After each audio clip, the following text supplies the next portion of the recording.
Youth Services at 615-862-7417. Tennessee's going to hand over its full voter registration list to the U.S. Department of Justice. The move part of a nationwide probe into how states maintain accurate voter rolls. Federal officials say the review's required under election integrity laws. Tennessee joins Louisiana and Mississippi in voluntarily complying with the DOJ request. That's the latest news. Traffic and weather next. I'm Ken Weaver, WTN News.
Already seeing the stop-and-go traffic build. It is complete stop-and-go. Northbound 65 up to the South Loop, eastbound South Loop to 65, then eastbound East Loop right there downtown. We've got some crashes, an accident blocking the right lane, 24 eastbound at Briley Parkway. Also, right lane blocked, 40 eastbound at Spence Lane. I'm Ken Weaver.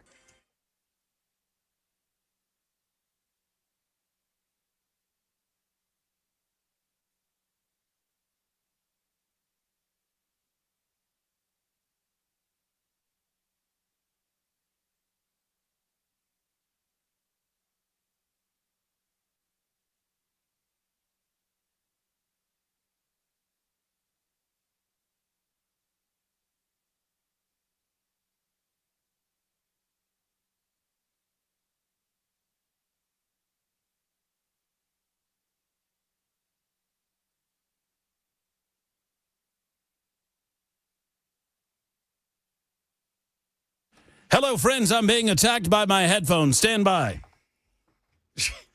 Woo! That was a close one, fellas. Almost lost a leg. Did you whip him? I got him. I took care of business. There's Ken Weaver back in News Closet B. My name is Matt Murphy. Jackson Williams will be along directly. It's the Matt Murphy Radio Show on Super Talk 99.7 WTN. Yeah, I got tangled in my cord there. And there's nothing worse on a radio show to be tangled in you. And, well, I guess there's a couple of things worse. You could fall over. Your microphone could be hot, and you could say nasty things into the mic. I don't know. That's maybe the worst thing. There's nothing that I get angrier about than being on mic and being told that I'm not on mic and then being on mic. Hot mic. Hot mic. There's one out of Philadelphia. You might hear it in Nincompoops in the news. I think you have to say it to pay it off. I'm not saying it. And I don't think we should say it. I saw a headline about that. Well, Ken, it's my Nincompoop. Back off. You've won enough this week. Son of a biscuit eater. Hot mic guy. I think I won yesterday, though. So it's Ken Weaver 3, Matt Murphy 1, Jackson Williams goose egg. If I use the Flyers one, I'm definitely winning today. I don't think so. I got a good one. I had an alert listener send me a nincompoop, and then it's not cheating. What is this? China? It's crap. What do you mean China? This is communism. It's crowdsourcing. This is communism. What do you mean? Where did you get yours from? I saw it on Twitter. Isn't that getting it from someone else? No. It's not my fault you have no friends. I have lots of friends. You do have lots of friends. That's true. I talk to them on a regular basis because when I come in to work and I look for you working, you're never working. You're hanging out with your buddies. We are all working together. It is a co-working space. That's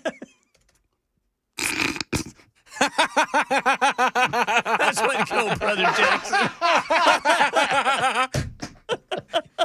You made that's the funniest thing you've ever said. Oh, we're all working. What you got a little collaborative going on? Yes, we are all collaborating and synergizing and looking for big results for Q4. The brainstorming session happening about how to better the shows that you variously produce. Let me tell you something, Weaver. They're across all the formats. Let me tell you something, Weaver. Let me tell you something, Weaver. What's that? Have you been in a room with these damn hens? There is nothing worse. It is awesome. These young producers. There's a couple of them from the sports show. There's Jackson. There's another one from, I think, occasionally we see some from the Q or whatever. Some of these country boys. Yeah, just everybody. It's a melting pot. Of these producers, and they're just sitting around Ken. They're just gossiping, and they're just, oh, did you hear about that? Did you hear about, oh, I didn't hear about that. Oh, they did that. Oh, it's like a damn knitting circle. I wish I could get in that. You need to get in. Ken, you are always welcome. I'm stuck back here, boys. Get in on it, Ken. You learn things. I learned some stuff earlier this week. I can't talk about it because it's always nasty. Matt loves it. I love it because I love watching those guys. What? Oh, yeah. Oh, ooh. I'm like, y'all need to be knitting a quilt. Just a bunch of hens. We're just working on our shows trying to better this radio cluster.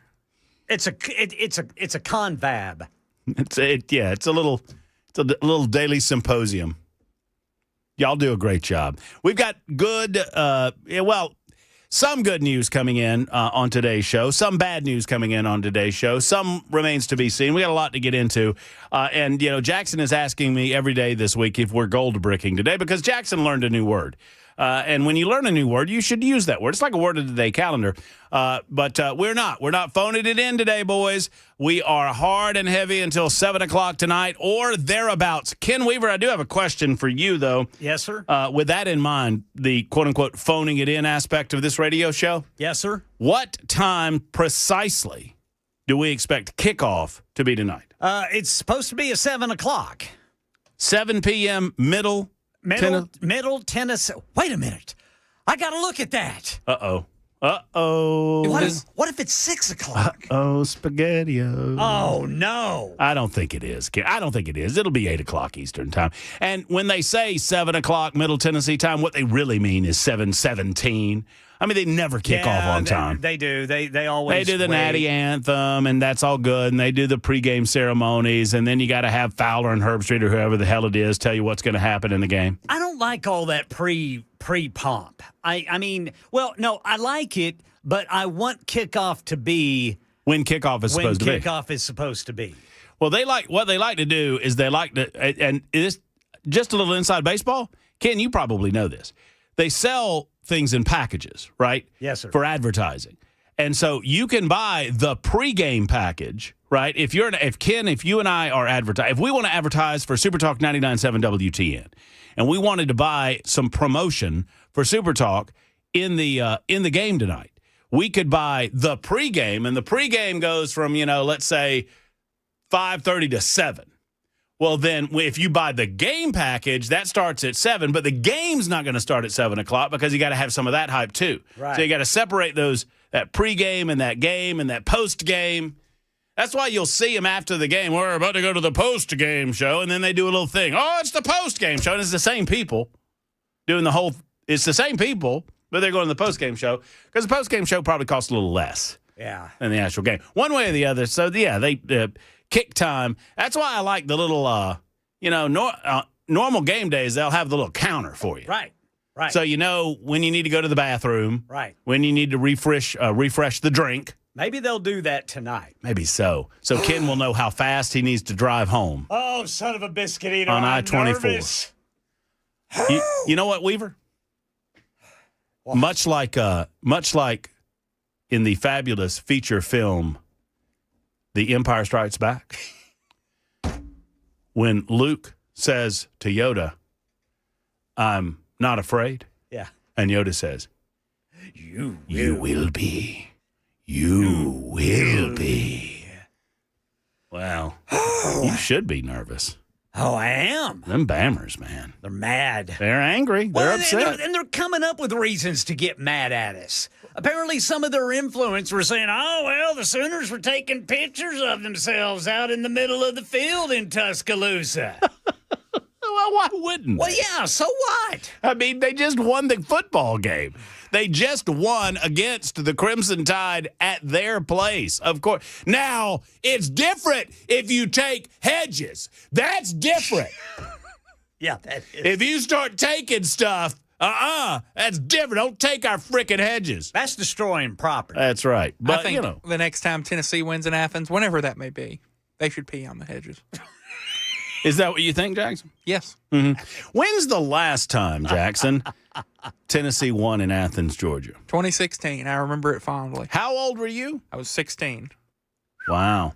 That's a long time ago, Jackson. Look how much you've aged. Look how wise you've become in your middle-aged years. You can't call me old. I didn't call you old. I called you middle-aged. I mean... What? Ken, look this up for me before he starts protesting because I see it in his eyes. Okay. You're at the beginning of middle age. You're 26? 25. You're about to be. When is the beginning? Well, no. I want you to give me. No, Ken, don't do it that way. Give me life expectancy for men in the United States of America. That's what I know. That is 74. 74. I'm a third of the way done. That's not middle age. Yeah, you're at the beginning of middle age. Then what are you? I'm old. I think we've established that, Jackson. I mean, if I didn't know that I was old before you became my producer, I damn well know it now.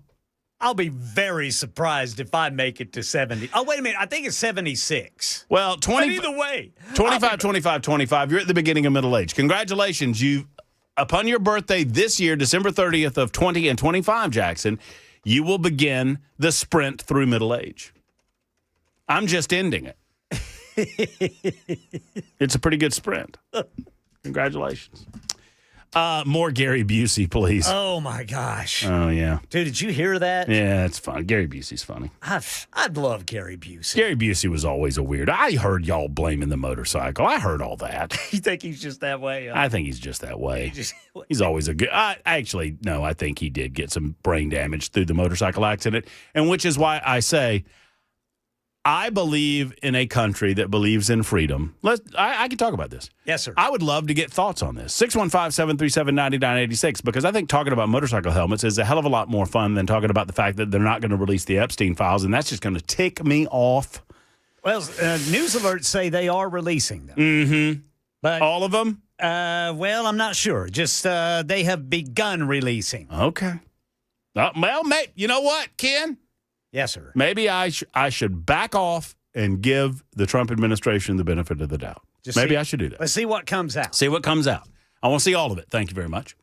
I don't know what took so long, but that said, I believe in a country that believes in freedom enough that you should be allowed to ride your motorcycle or any vehicle of your choosing in any manner of your choosing. I've long said that I carve out operators of cars or trucks regarding seatbelts for one specific reason. I was convinced years ago, looking at statistical data, that a seatbelt helps you mitigate the severity of an accident. Meaning, if you are driving a car and you have your seatbelt on and you get in an accident, you will be better able to mitigate how bad that can get if you have a seatbelt on and you remain in the driver's compartment. Yes, sir. Does that make sense? Yes, sir. So that has to do with the health of other people. Right? Yes. So if you're going to lessen the severity of an accident, then you're lessening the possibility that I get involved in it. And then you're helping my health and safety at that point. Now, for passengers, it's up to y'all. Y'all can wear a seatbelt if you want to. I mean, this is just in Murphy world, right? Y'all can wear a seatbelt if you want to. You don't have to wear a seatbelt if you don't want to. You can get in the back of that truck if you want to. If you're grown, have at it. And you know, when the truck hits something, you fly out and you get squished by an 18-wheeler. I mean, I don't know what to tell you. All of this to say, if you decide that you're not going to wear a helmet and your brain goes smush on the pavement and you turn into a Gary Busey-like vegetable, don't come crying to me about your health care costs. That's on y'all. That's not on me. And I don't have any expectation that I should have to pay for your stupidity. Because let me tell you something. I ride a bike. I'm not here to tell you how to ride your bike. I just said you can do what you want to do. But if you're flying down the highway at 75 miles an hour and you got no helmet on, what are you doing? I mean, just what are you doing? What are you, by the way, I've done it and it's awful. I bet. You can't hear a damn thing. You got bugs hitting you in the head. And they hurt. I mean, it's just awful. It's just the whole experience is, I mean, I have a bucket. I have an open face. I have a closed face. I've done it all. And I do it all. I'm not knocking or judging it. I'm just telling you that my opinion, it's awful. And I don't know why you would do it. And don't expect me to pay for your, permanent brain damage after the fact.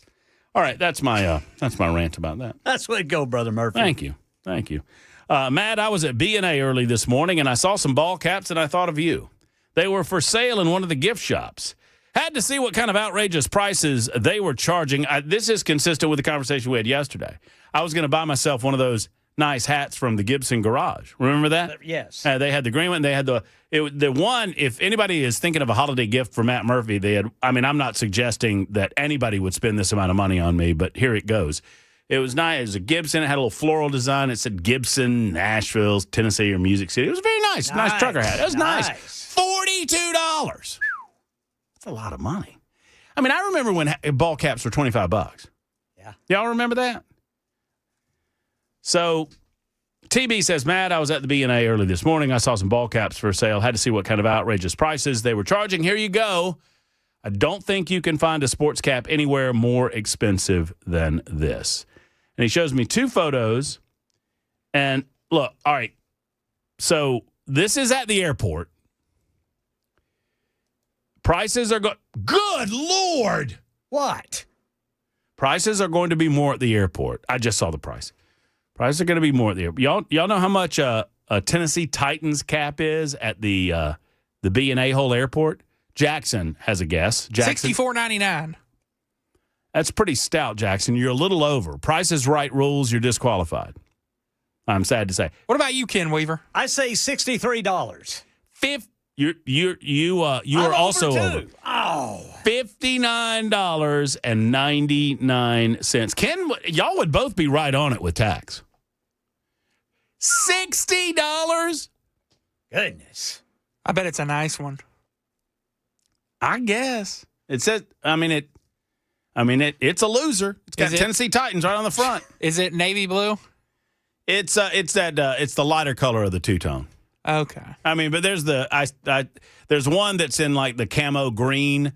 They got that one. They got one that's in the darker like navy blue. They got one. Oh, look, I can't really see what that is, but there's some orange hats back in the background too. I wonder who that's for. That's got to be the Longhorns. Yeah, probably so. Don't you put that evil on me, Ken. Or the Gators. They're probably selling some Gators gear over there. Maybe Auburn.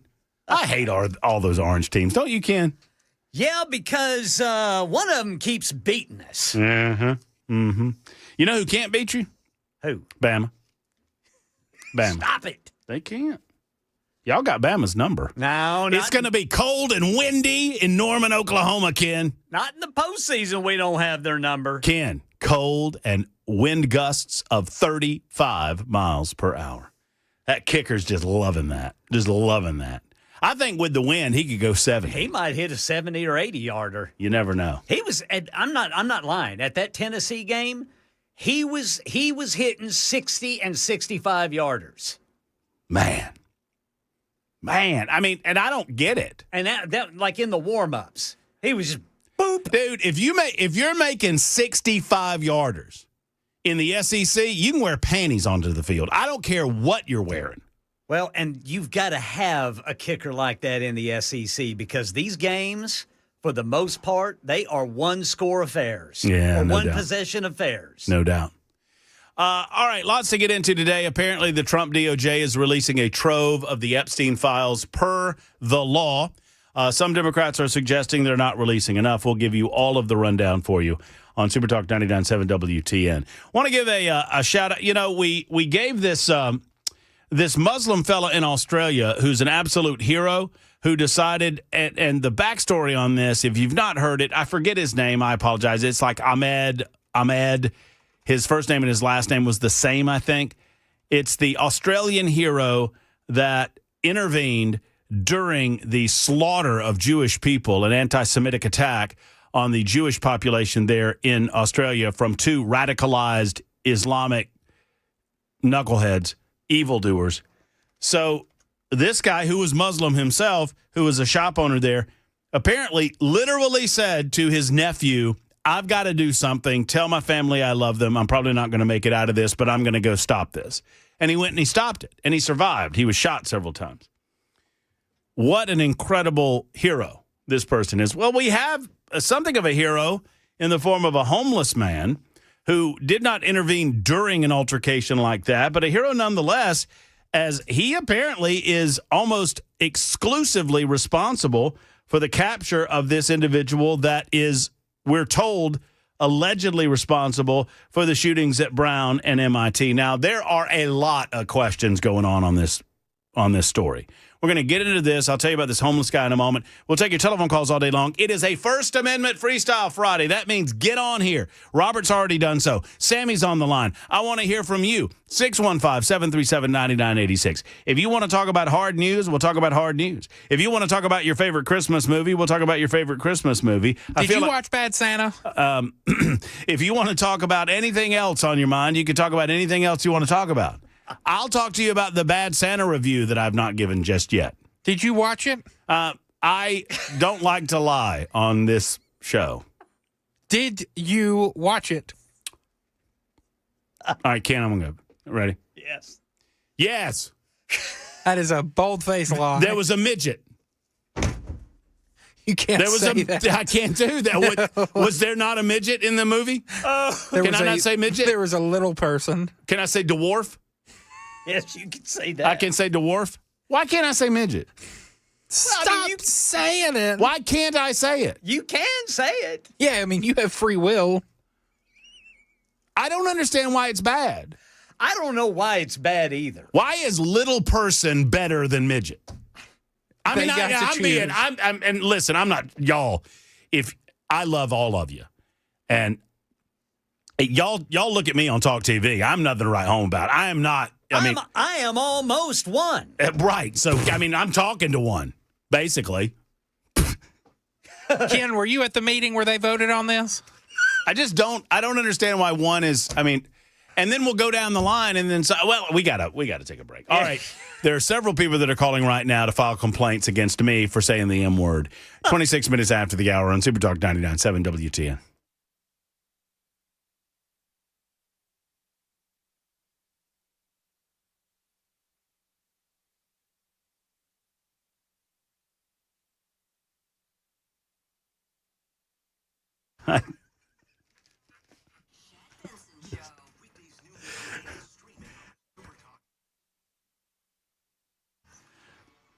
I said the M word. Jackson said that it sounded like I said something else.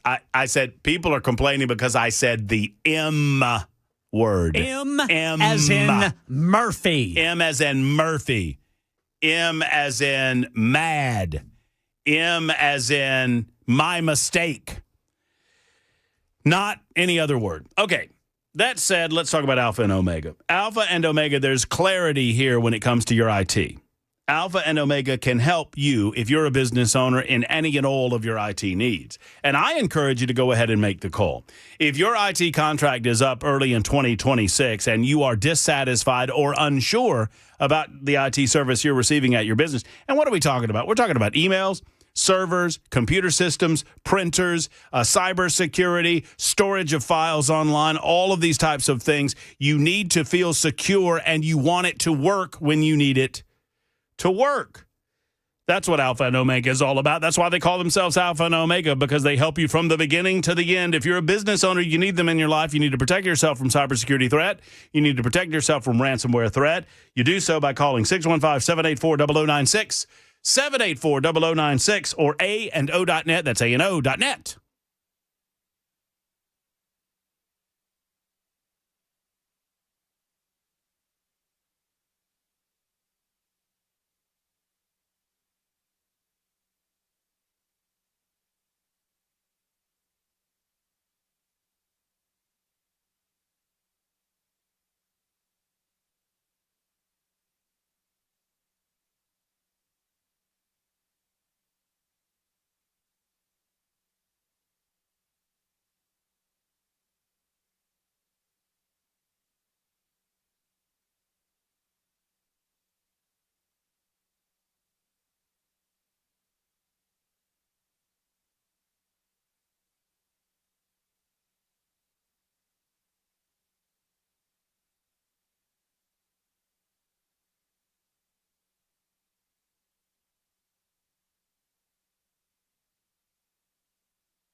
Genesis Diamonds shines this time of year, and you've still got a few days, men. I'm talking to you fellas because I know you fellas procrastinate and you don't do things in a timely fashion. Well, it's time to get with Genesis Diamonds.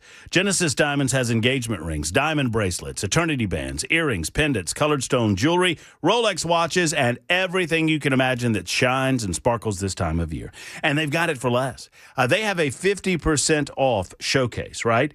They give you gifts that they hand select, and they're offering these gifts at half price. These are expertly curated Christmas opportunities for you at Genesis Diamonds. You need to check it out. Plus, whatever you're looking for in the store, they've got it, and you can have it for 0% interest. No money down, 5 years to pay it off. That's 60 months, friends. Divide by 60, and that is your monthly cost at Genesis Diamonds on approved credit. Go by and see them today and get that home run gift that you'll be talking about for years to come. Green Hills and Cool Springs, tell them that Matt Murphy sent you to Genesis Diamonds.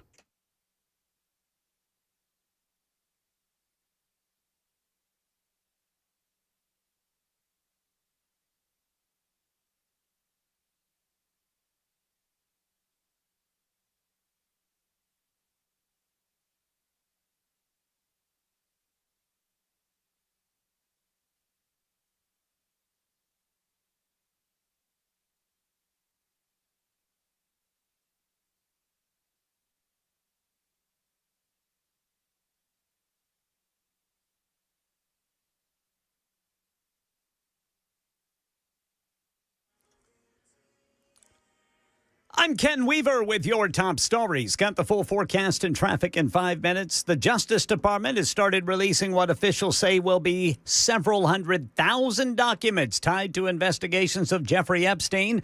This follows passage of the Epstein Files Transparency Act, which set today as the deadline for disclosure.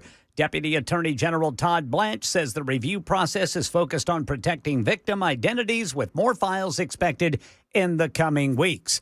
And officials stress the release includes photos, and other materials, but no new charges have been announced. Trump administration today unveiling a new agreement with 9 top pharmaceutical companies to cut drug prices for Americans. This is the biggest thing having to do with drugs in the history of the purchase of drugs. 9 companies joining 5 other drug companies that previously agreed to sell drugs at the so-called most favored nation level. This is where drugs sold in the U.S. are available at the same lowest cost sold in other countries.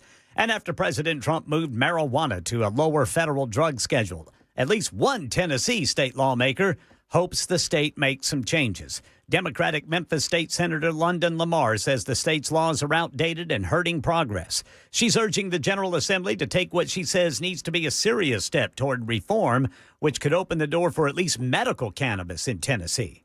Chills, muscle aches, sneezing, respiratory issues. Welcome to cold and flu season, just in time for Christmas, said Sherry Preston. According to data from Walgreens provided exclusively to Good Morning America, demand for over-the-counter cold medicines and at-home flu and COVID tests have jumped 61% over the past 2 weeks.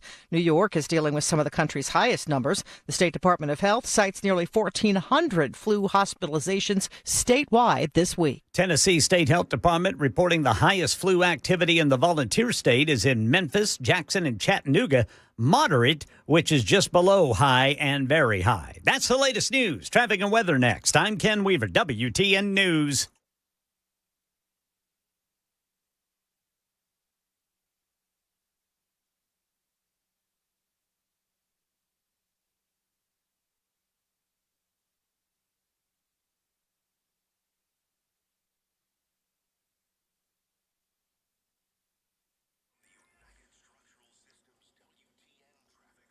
Over on the East Bank, police reporting a crash, 24 eastbound there at Jefferson Street. Then we've got Bell Road. This is a crash on Murfreesboro Pike, that is just east of Bell Road in Nashboro Village. Over by the airport, a crash, Murfreesboro Pike at McGavick Pike. I'm Ken Weaver.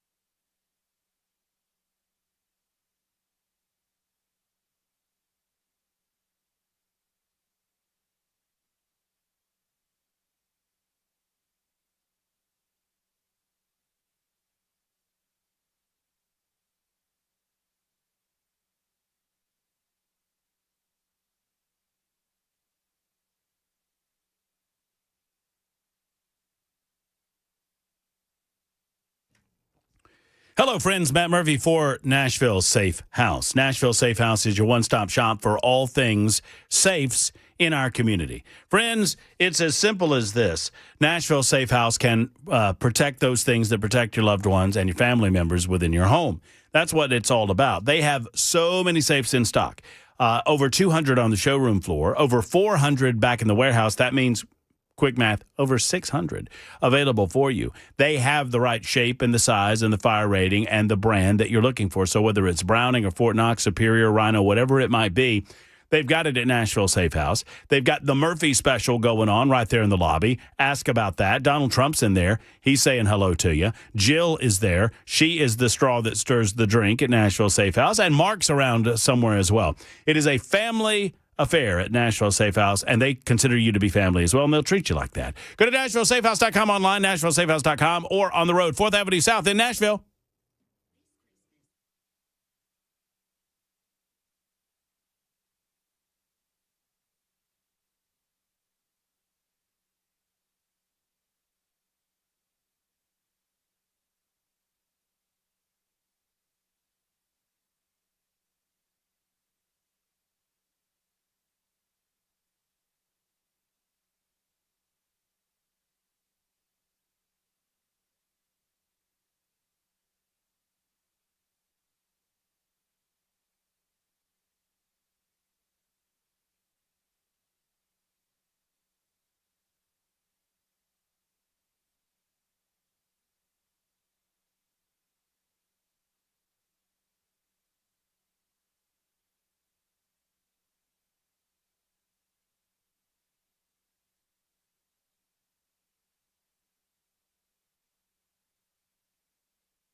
339 Super Talk 99.7 WTN. Several of you have noted, and I was inaccurate or at very least vague in my reporting. Apparently, the hero involved, he wrestled the gun away from one of the assailants in Australia, and apparently the police shot him because the police thought he was one of the assailants because he had the gun.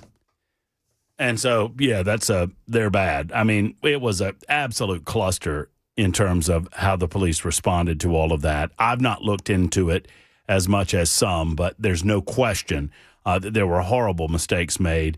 They did not respond in the fashion that they should have. I mean, these people, these two assailants, these evil Islamic jihadist radicals were firing indiscriminately for what? It was like 10 minutes. It was like 10 or, I was going to say 10 or 15 minutes. It was just insane. And to the point that an unarmed man decided that he would risk his own life to go do something. He managed to wrestle away the gun. And I kind of laugh because he's alive, thank God. But you wrestle away the gun, you risk your life. You don't get killed by the people that are killing people, and then the police shoot you. And I'm not saying that the police weren't trying to do their best to figure out what was going on. And, mistakes were made, obviously. Friendly fire. 615-737-9986. Jackson? Well, actually, no, not you, Jackson, but I do want you to listen up. Ken. Yes, sir. I need to ask you a very, very serious question, and the listening audience. Okay. As to whether or not Jackson Williams, a.k.a. Y2J, a.k.a. J. Willie, a.k.a. Action Jackson, a.k.a. Inaction Jackson, a.k.a. Truffle Butter, should be disciplined. What did I do? Jackson, we got to step up our game, fella. In 2026, I expect a little more out of you. What did I do? It's not what you did, Jackson. It's what you have not done. What did I forget to do? You, my friend, have yet to schedule Nolan McGill on my radio show. NOLANMCGILL. Nolan McGill. And it's too late because now the big boys have got him. He's a little tyke from Chattanooga, Tennessee. Good young man. And now all the big boys are interviewing him, and it's too late for us, Jackson. We could have had him earlier in the week if my executive producer had been on top of his game, but no. Ken, do you know who Nolan McGill is? I do not. No idea. Have y'all seen the meme running around where the children are singing songs? Oh, that kid? I'm not getting a Georgia Bulldog. I already got one. Jackson? I didn't know his name. Young Nolan McGill. That was purposeful. This kid. So he goes to he's in school. I would play it for y'all, but it's just kids singing Rocky Top. So, but he is. You got to see the look on his face, kid.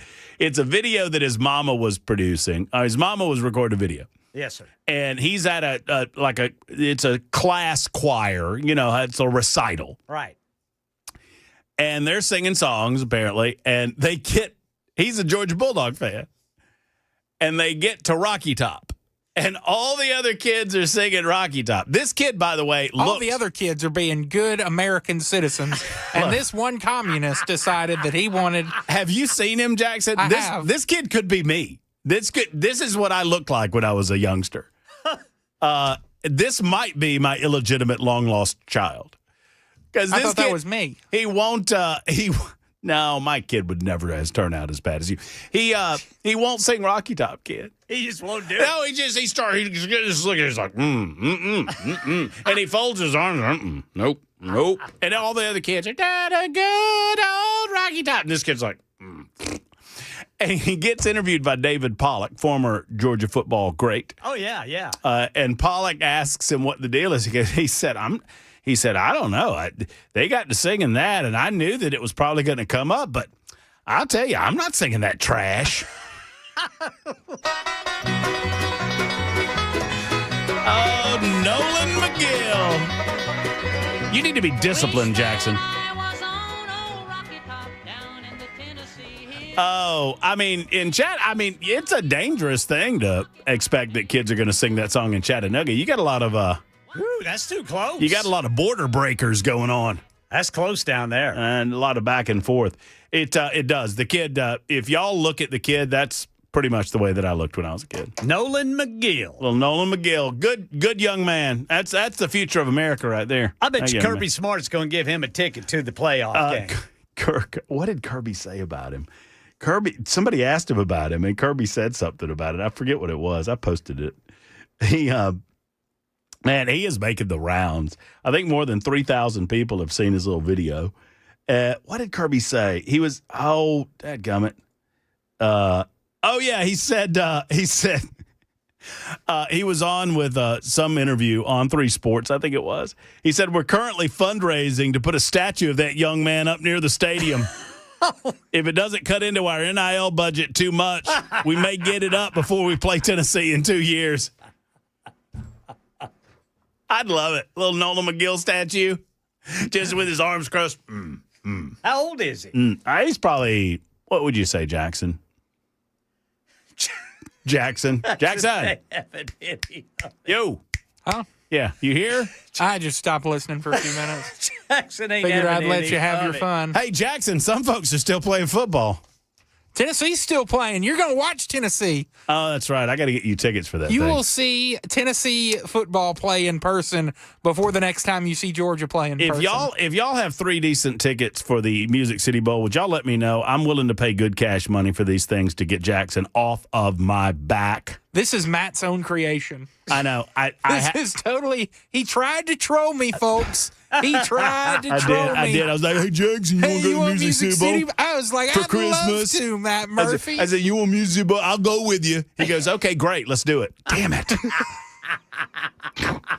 That's calling my bluff. Now I got to show my cards. And you know what my cards say? I ain't got no tickets. That's what my cards say. He got an 8 and a 2. I know. That's what I got. And I got a line on some sweet tickets for $225 a piece, but you're not worth that. That's fair. Is that not fair? We can just sneak in with Ken Weaver. You know he's got the hookup. Yeah, I've got the hookup. Surely Cumulus has got a suite over there. We do. And they're selling tickets for $225 a piece. I'm not kidding. You know what, Ken, you know what these are? What? Not our problem. Man, I got to buy a house. I got to close on a house. If I start using my credit cards to buy tickets, they're not going to let me buy a house. I'm not going to have a place to live, Jackson. Not your problem? Oh yeah, 6'7". I hear you. Man, you guys should call Josh Heupel. He might have heard me during the Oklahoma game. I don't know if he'd take that call. That's true. You were close enough, weren't you? Yeah, he definitely heard what I said about Tim Banks because that guy is fired. Yeah, he's gone. Boy, you guys got a good defensive coordinator. Jim Knowles, baby. How old is a kid when they're in 5th grade? 11? 10 and 11. Okay. The young man, Nolan, is a 5th grader, according to a super texter.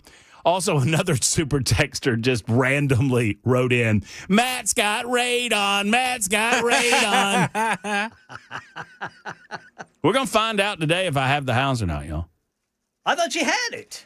So I probably shouldn't discuss this on the radio, but when has that ever stopped me before? I was getting ready to say, Brother Murphy. I mean, earlier today, I said the M word. Yes, you did. What word was that? Midget.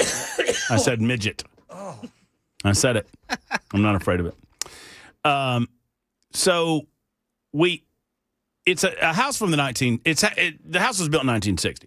So there's an expectation that there are, a house ages and there are things that happen with a house that ages.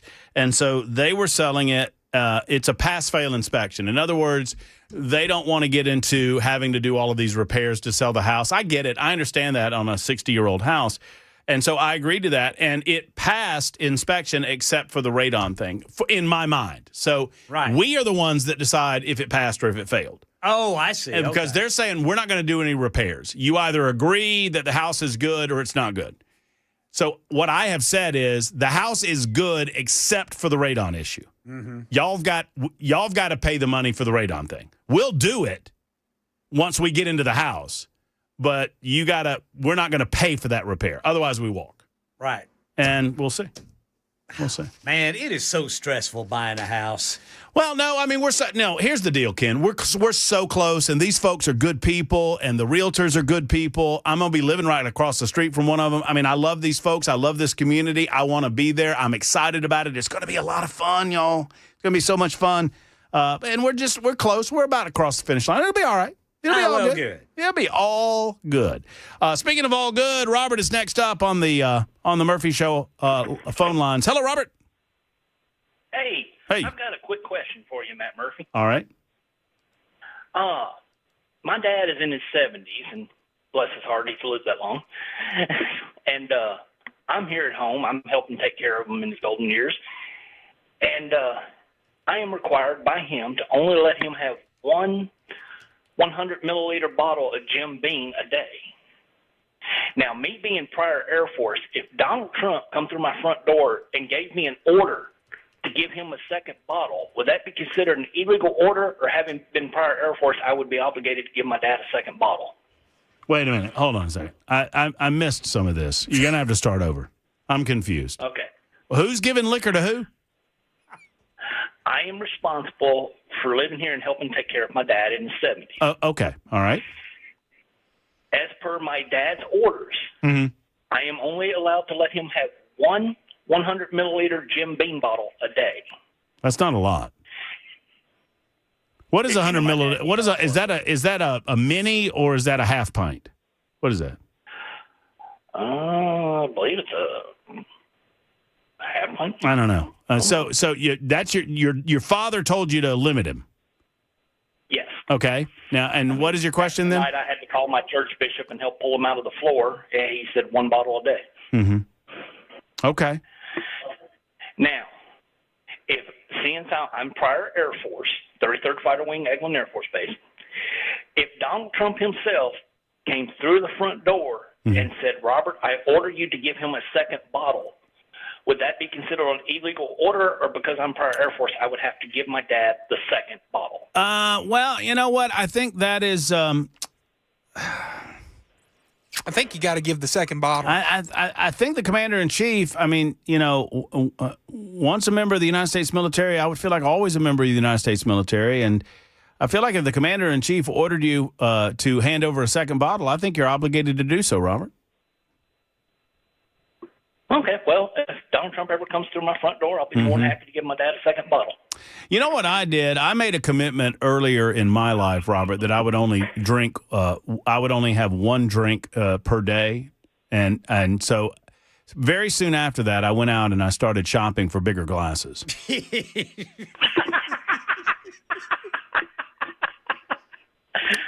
And now I've got some of those big gulp cups that are like 60 ounces, bro. I mean, it's. Yeah, that's why now when I have to pour my dad's liquor for him, I get the smallest shot glass we have on the shelf. Good for you. Good for you. I think 100 milliliters is a half pint. Yeah, No, it's one of the tiny little. No, it's 50. It's like a flask. Trust me when I tell you that I'm more in tune with this. You're saying you know more than Google? 50 milliliters is a mini. like you get in the hotel rooms? Yeah, like you get in the hotel room.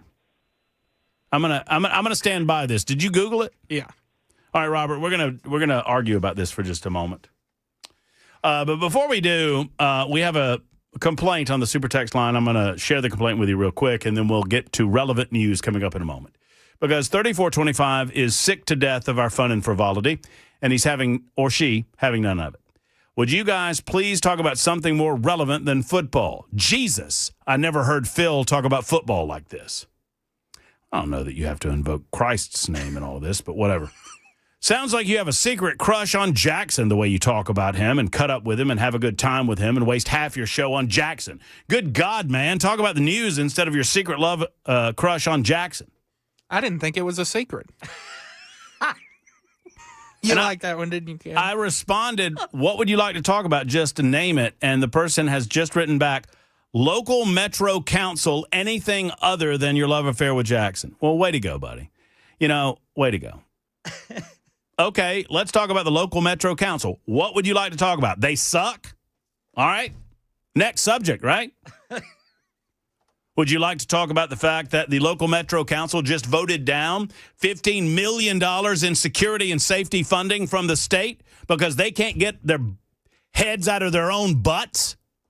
And recognize that as this city gets more and more dangerous, as this city gets less and less safe, fewer tourists will come to this town, spending fewer dollars, putting fewer amounts of money or a less amount of money in the public coffers, giving them less and less ability to spend money hand over fist in the way that they've been doing for these many years that I've been in Nashville, Tennessee. I can talk about that all day long and twice on Sundays. It is 54 after the hour on Super Talk 99.7 WTN.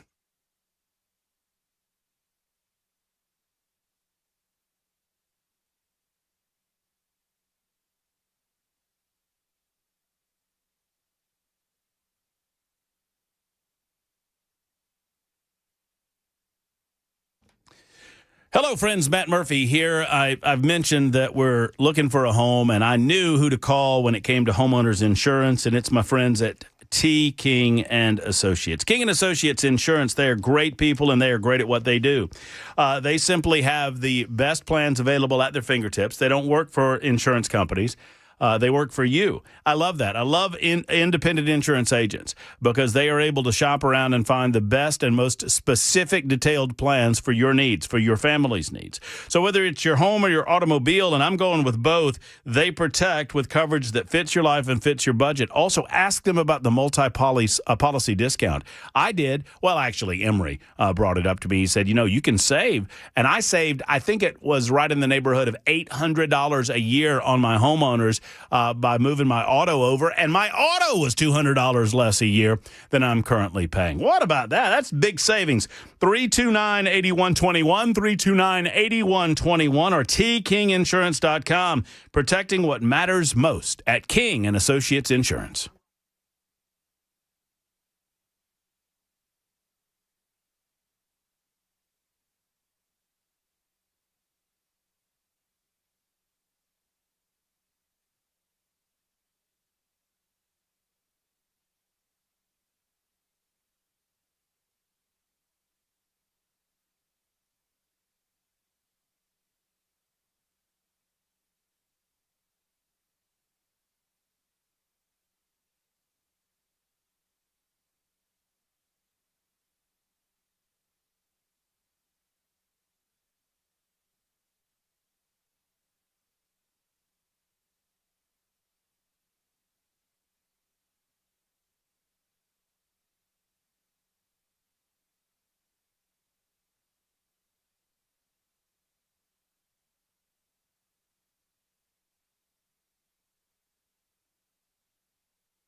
Clock on the dot. I'm Ken Weaver with your top stories. Got the full forecast and traffic coming up in 5 minutes, and the Department of Justice is releasing a trove of Epstein-related documents. A top official says hundreds of thousands of files going to be made public, though victims' names will be redacted. The release comes under that new law requiring transparency after Congress pushed for disclosure. And while the review continues, the Department of Justice says there are no new criminal charges at this time. The Trump administration today unveiling a new agreement with 9 top pharmaceutical companies to cut drug prices for Americans. Here's the president. Every new drug produced by these companies in the future will permanently be offered to American patients at most favored nation prices. Yeah, these 9 companies joined 5 other drug companies to sell these drugs at the same lowest cost sold in other countries. Cannabis reform back in the spotlight after President Trump reclassified marijuana on the federal level. And Tennessee Democratic Memphis State Senator London Lamar says the state's approach is, quote, stuck in the dark ages. She believes reform should happen in Tennessee. She says it's about freedom, public health, and fiscal responsibility, saying it's time to stop wasting taxpayer money on arresting and putting people in prison for marijuana. Instead, spend that money on infrastructure and other needs like schools and health care. We'll see what lawmakers do in the legislative session. TikTok has announced a finalized agreement to have a U.S. joint venture take control of the popular app. ABC's Mike Dobusky says doing so would bring a years-long saga to an end. Talk of a TikTok ban started back in 2020 under the first Trump administration, with the president signing an executive order aimed at forcing the sale of TikTok to an American buyer. That order stalled in the courts, but last year Congress passed a bipartisan piece of legislation aimed at doing the same thing and giving TikTok a few months to find a buyer. It took a few extensions, but eventually they did, in the form of a new U.S. joint venture made up of Oracle, Silver Lake Partners, and several others. Mike Dobusky, ABC News. Police believe more victims may exist in a sexual misconduct case involving a former Nashville fast food manager. Malcolm L. Grant, 27-year-old man, accused of groping a 17-year-old employee at a Nashville Popeyes earlier this year. He faces similar allegations from a Murfreesboro restaurant back in 2023. Detectives say Grant was recently arrested after failing to appear in court and attempting to evade authorities. Anyone with concerns about inappropriate conduct by Grant are asked to contact MNPD Youth Services at 615-862-7417. And in money news, sales of existing homes ticked up last month, but remained well below their records of 2022, says Jim Ryan. 4.13 million existing homes were sold last month on a seasonally adjusted basis. The National Association of Realtors says that's a 0.5% increase from the October number, but a 1% decline from November of last year. Some of that relates to affordability. The median price of an existing home is just over $409,000, up from $404,000 in 2024. That's the latest news, traffic, and weather next. I'm Ken Weaver, WTN News.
All right, it is complete stop-and-go traffic if you are eastbound 24 once you get past 440. We have a stalled vehicle on the off-ramp that is partially blocking your way 65 northbound off-ramp to Armory Drive. Over at the eastern split, we've got a crash. That's going to be 24 westbound right there at exit 52A and B. I'm Ken Weaver.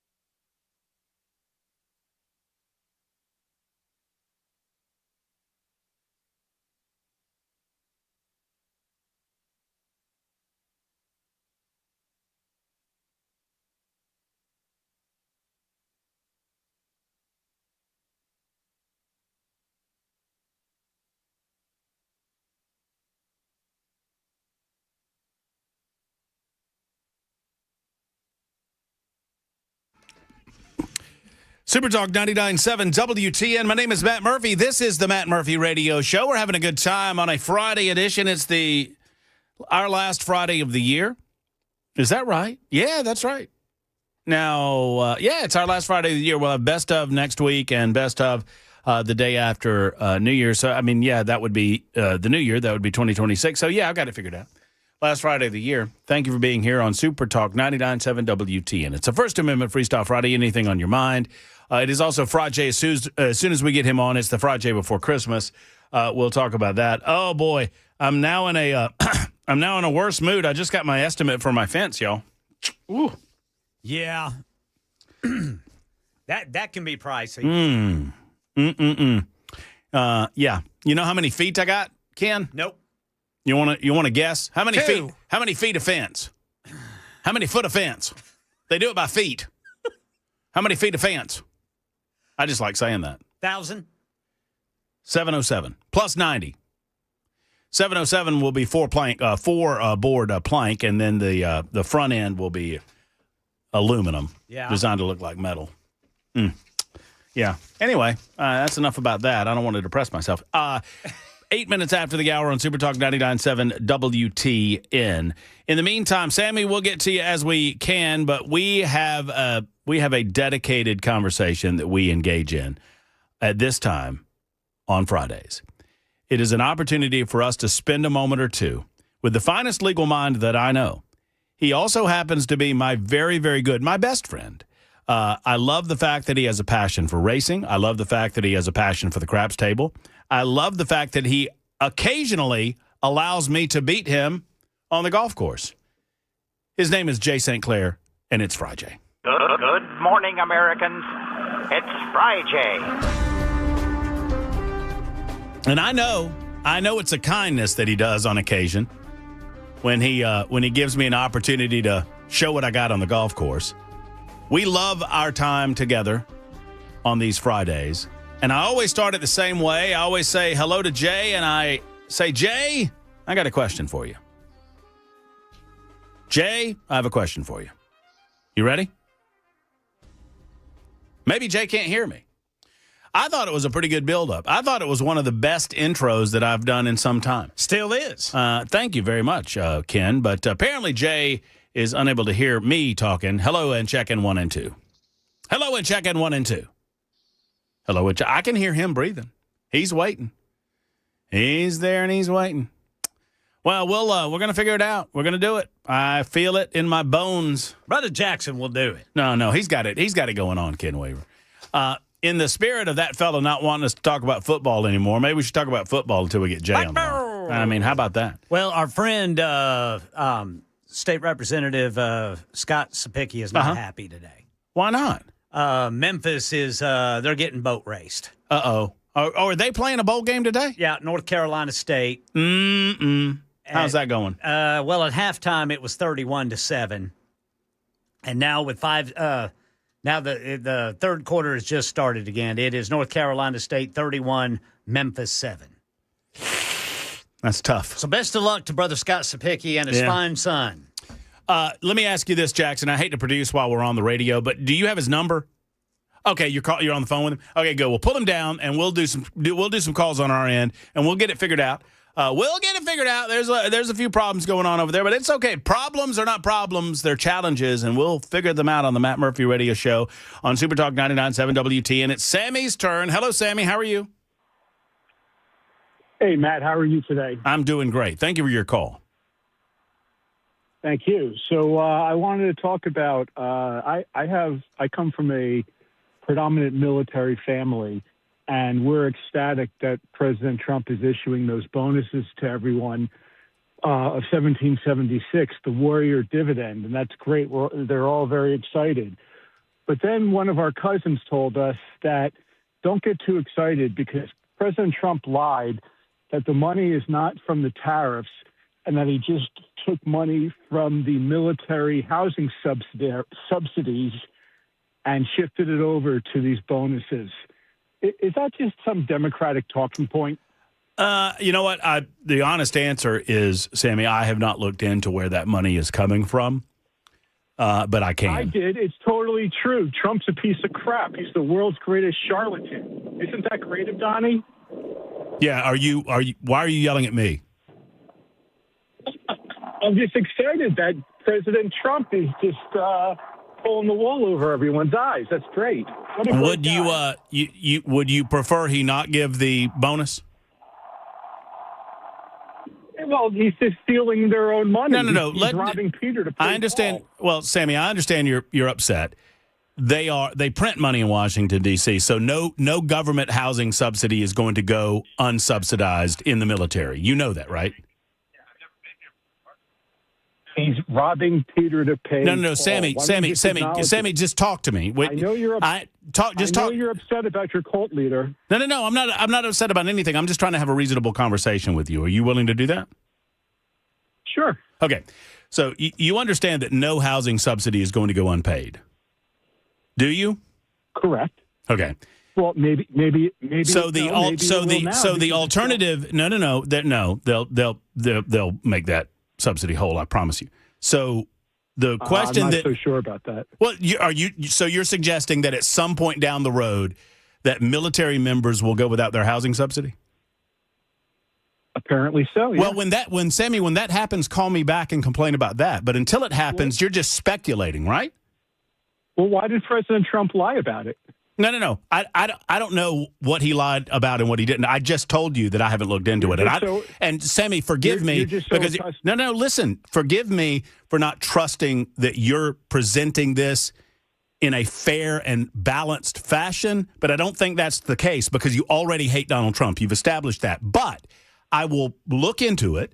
And I will find out exactly where the money's coming from on my own because that's called doing your homework and not trusting some schmuck on the phone, and then I'll get back to you. Is that fair? Tariff money come from? Is that fair? Yeah. Where does the tariff money come from, by the way? Why are we changing the subject? Countries? Why are we changing the subject, Sammy? I'm not, because President Trump No. Yes, you are, Sammy. Money. Yes, you are. You said that the money didn't come from tariffs. It's coming from military housing subsidies, right? Isn't that what you said? Correct. Okay, so let's talk about. Lie about it. That's according to you. That's according to you, right? Tariffs. I understand that. So, do you want to talk about tariffs, or you don't want to talk about the bonuses? I'll talk about either one. Let's talk about. Okay, let's talk about. No. You said I'll talk about either one. So let's talk about the bonuses. Would you prefer that Donald Trump not give the bonuses, or do you appreciate him giving the bonuses? Can we talk about the Epstein files? No. I'm sure you don't want to talk about that either. So, Sammy, now you're just being a seminar caller and you're just going to another subject because I'm owning your ass on the subject that we're currently on. Is that what you're doing? Not quite. Okay, so let's talk about the bonuses. Do you agree with the bonuses or not? I agree with the bonuses. It's a great idea. Okay, great. But the president doesn't have the ability to appropriate money without approval of Congress. No, the president of the United States has to move money around within the executive branch of government, which is probably why he did it the way that you described that he did it, if you're telling me the truth, right? Because he doesn't have the ability to appropriate new money, but he can move money around within the executive branch of government. Do you understand that, Sammy? Do you think Donnie will name the whole country? Do you understand that, Sammy? Do you understand that the President of the United States, as Commander-in-Chief, has the ability to move money around that has been appropriated to the executive branch to give these bonuses? Do you understand that, Sammy? Are you excited to go to the Trump-Kennedy Center? Do you understand that, Sammy? Do you? I don't know why. You either do or Sammy. You either do or you don't. I mean, no. You brought it up. You called and waited to talk about this, and I'm trying to talk with you about it, and now you don't want to talk about it because you're getting owned.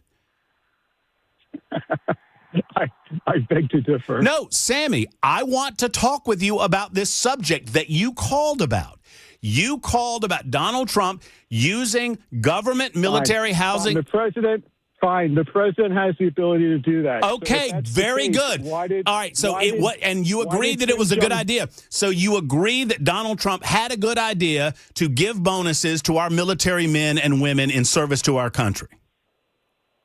You agree with that? Why did Kim Jong-Donnie lie about where it came from? I don't know that he did. You said that. I didn't say that. I'll verify that. Trust me, he said it came from tariffs. Trust you?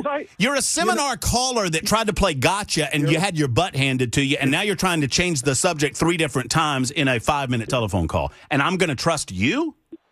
I bet Sammy's not even your real name. I couldn't see Donnie lying. He would never do such a thing. Sammy, are you a little person? Yeah, I'm a midget. Well, I mean, there you go. You have a sense of humor. I like that. That's good. That's good. But Donnie would never lie. He would never do that. Don would never lie to anybody. Presidents don't lie. Hey, when does right? They all lie, so therefore Donnie can lie like he's on steroids. No. Presidents don't lie. Donald Trump exaggerates a lot. I agree with you. And all presidents, while they're living, at least different monuments after themselves. But at least he's actually signing the executive orders. At least he actually signed the executive order that gave the one thing. I didn't. No. I'm sorry. I'm sorry. Did I bring up Joe Biden, Sam? What about President Autopen? Did I bring up Joe Biden? No. I didn't. You did. Yeah, you did. No, I didn't. I just said at least he signed. I just said I don't know which one. You tell me. Whatever. Your cult member is the world. I'm sorry. Your cult leader is the world's greatest. So your point in that. So let's back up and let's leave this call as friends in the spirit of the holiday. So you called and your point was that you don't like that Donald Trump was dishonest about where he got the money from to give our military service men and women $1,776 checks. Is that your point? That you don't like where the money's coming from, or what? I don't like that amongst 10 million other things about Kim Jong-Donnie. Mm-hmm. So you just hate Donald Trump? Oh, he's the worst thing ever. And by the way, I'm a registered Republican. Don't call me a Democrat. Wait, you live in Tennessee? No. Where do you live? New Jersey. And y'all have party registration up there? Yeah. Well, you're listening to us in New Jersey. Tell friends and neighbors about us, Sammy. Appreciate you. I don't listen to your show. Then why did you call me? Because it's fun to call shows like yours and bust your balls. So you got nothing better going on, Sammy? I have lots of things going on. But it's fun to blow up. What do you got going on, bud? You ain't got a damn thing going on. Come on, man. How sad is? I mean, I'm not. Come on, man. But how sad is your existence? That you're sitting in New Jersey and you're randomly calling radio shows to, quote unquote, bust my balls about crap that you have no understanding of, and I've just owned you for the last 8 minutes. How sad is your life, bro? I'm in mommy's basement eating Hot Pockets. No. You're too old for that. Your wife left you about, 8 years ago? What does it say about one's career when you're on the radio in Central Tennessee? I bet she. Oh no, Nashville's you turned down the New York market, right? Nashville's a pretty hot market, baby. Pretty hot market. What do you do for a living, Sammy? Self-employed. Self-employed at what? Calling radio shows? No, I have a seasonal business. It's the off season. What is your seasonal business, Sammy? I run youth sport programs. Do you? Yeah. There's a lot of fraud that goes on in that. Are you part of that? Yes, I have all sorts of Somalis working for me. I hope so. All right. Good luck, buddy. This is starting to bore me, so try to be better the next time you seminar call me. I can sniff a seminar caller like a fart in a car, and I knew that guy was calling from out of state, and he just proved it. All right, 21 after the hour. I think we got Jay back on the line. I apologize for a little of the technical snafu, but we'll figure it out. Dawn and Dan and Eric and Clint, all of you to come as well. It's a Frijay edition of the Matt Murphy Show on Super Talk.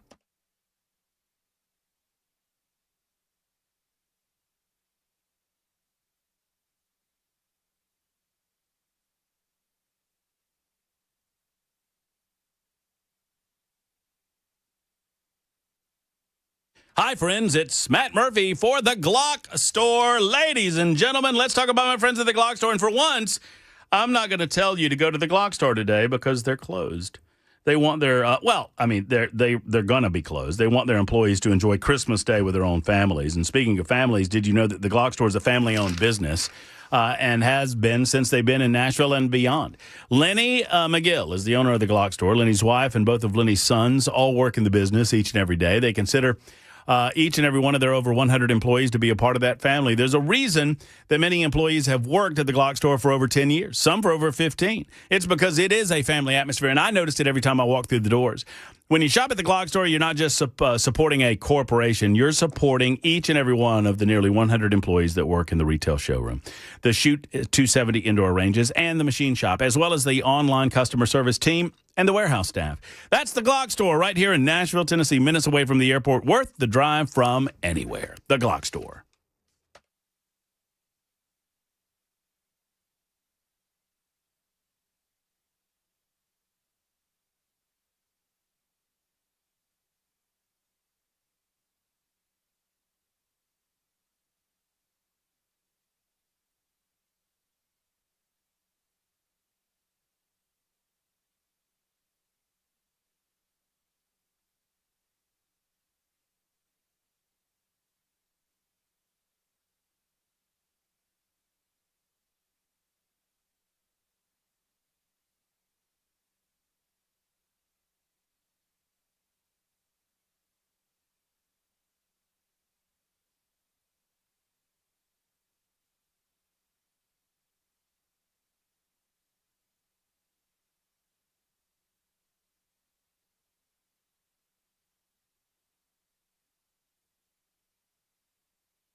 Hey, friends, it's Matt Murphy for USS, which stands for United Structural Systems. United Structural Systems is your go-to source for all things foundation repair in your home. I absolutely love USS, and I hope you do as well. If you need them, they're here for you. Friends, they don't try to upsell you on anything. That's not what they do. They're problem solvers when they come to your home. And if you need them, if you've noticed doors or windows sticking, if you've noticed a musty or moldy smell in your basement or your crawl space, if you've noticed cracks appearing in the walls, or bowing in the walls, or bowing on the floor level, you need to call USS because they can handle it. Keeping homes stable and dry since 1994. That's what it's all about at USS. 615-488-7855, 488-7855, USSTN.com. It's USSTN.com.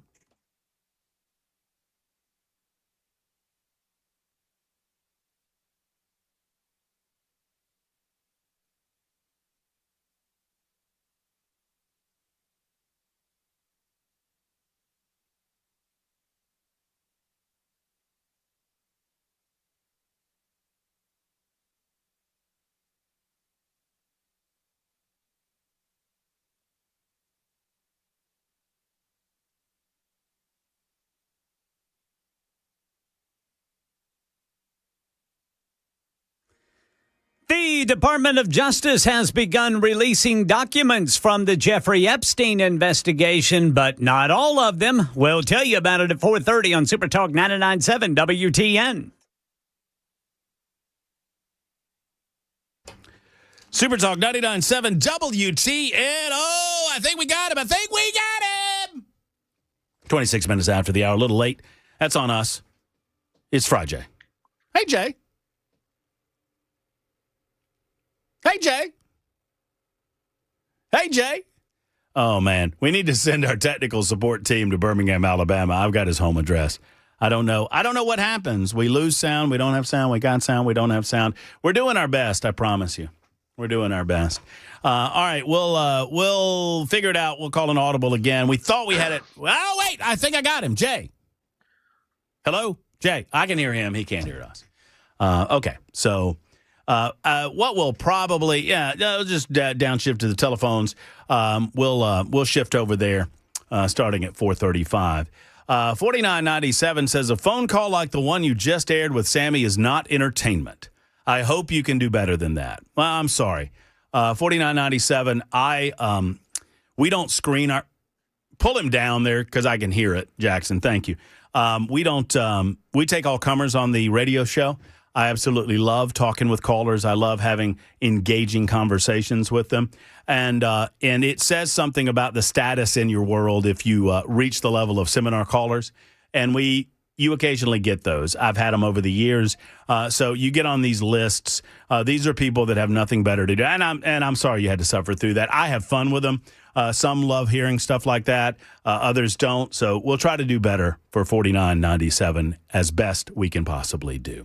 615-737-9986. Jay on the line.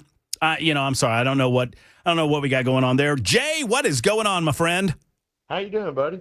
I am great. Jay, I got a question for you. All right. How you doing? If I was any better, I'd be on the nice list. Well, not everybody can be on the nice. Somebody's got to get the coal, Jay.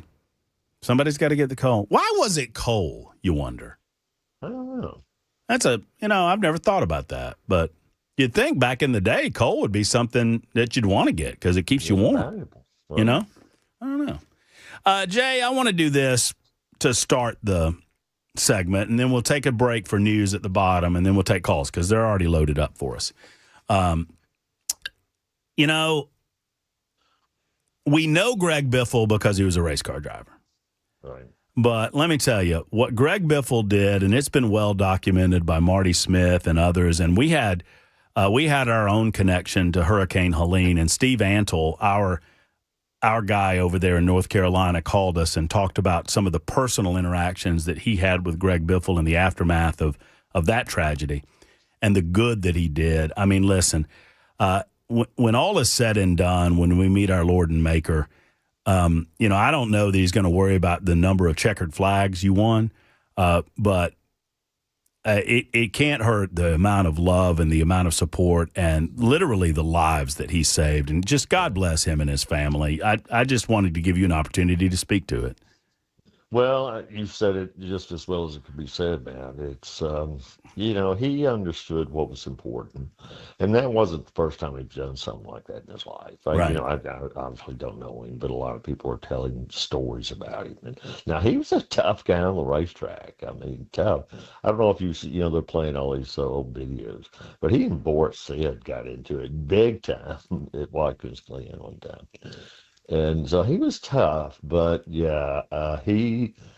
was centered and he knew what was really important. And, it's tragic, but we're not promised anything, man. It's something we all need to remember is every day is a blessing. That's right. We need to get as much out of every day as we can. Amen. That's well spoken there, too. All right, Jay, we'll do a quick timeout for news, and we'll get back with Jay and get all of your questions in here. A little bit tardy on Friday. Pardon us for the technical issues. It's 30 after the hour. Super Talk 99.7 WTN.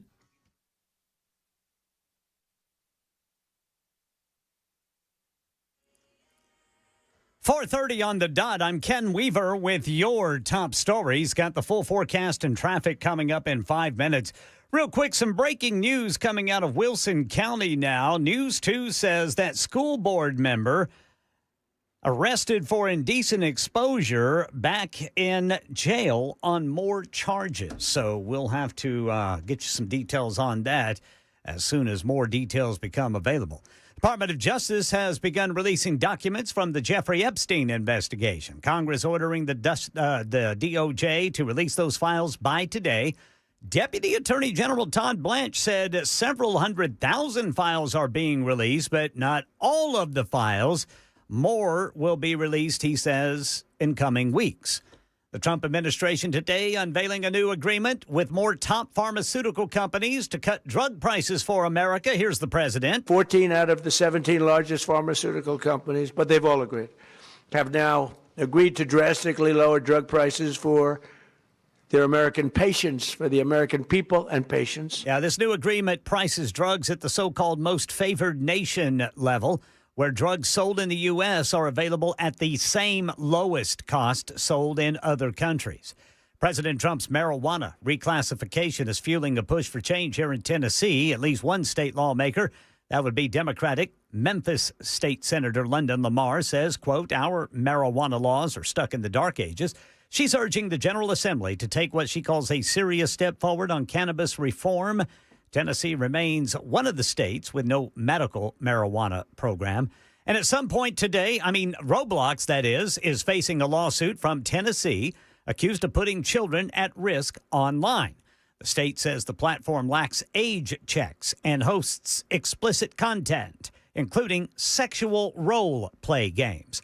Prosecutors argue Roblox misled families and failed to act on safety warnings. Roblox disputes the charges, saying it enforces strict protections and cooperates with authorities. That's the latest news. Traffic and weather next. I'm Ken Weaver, WTN News.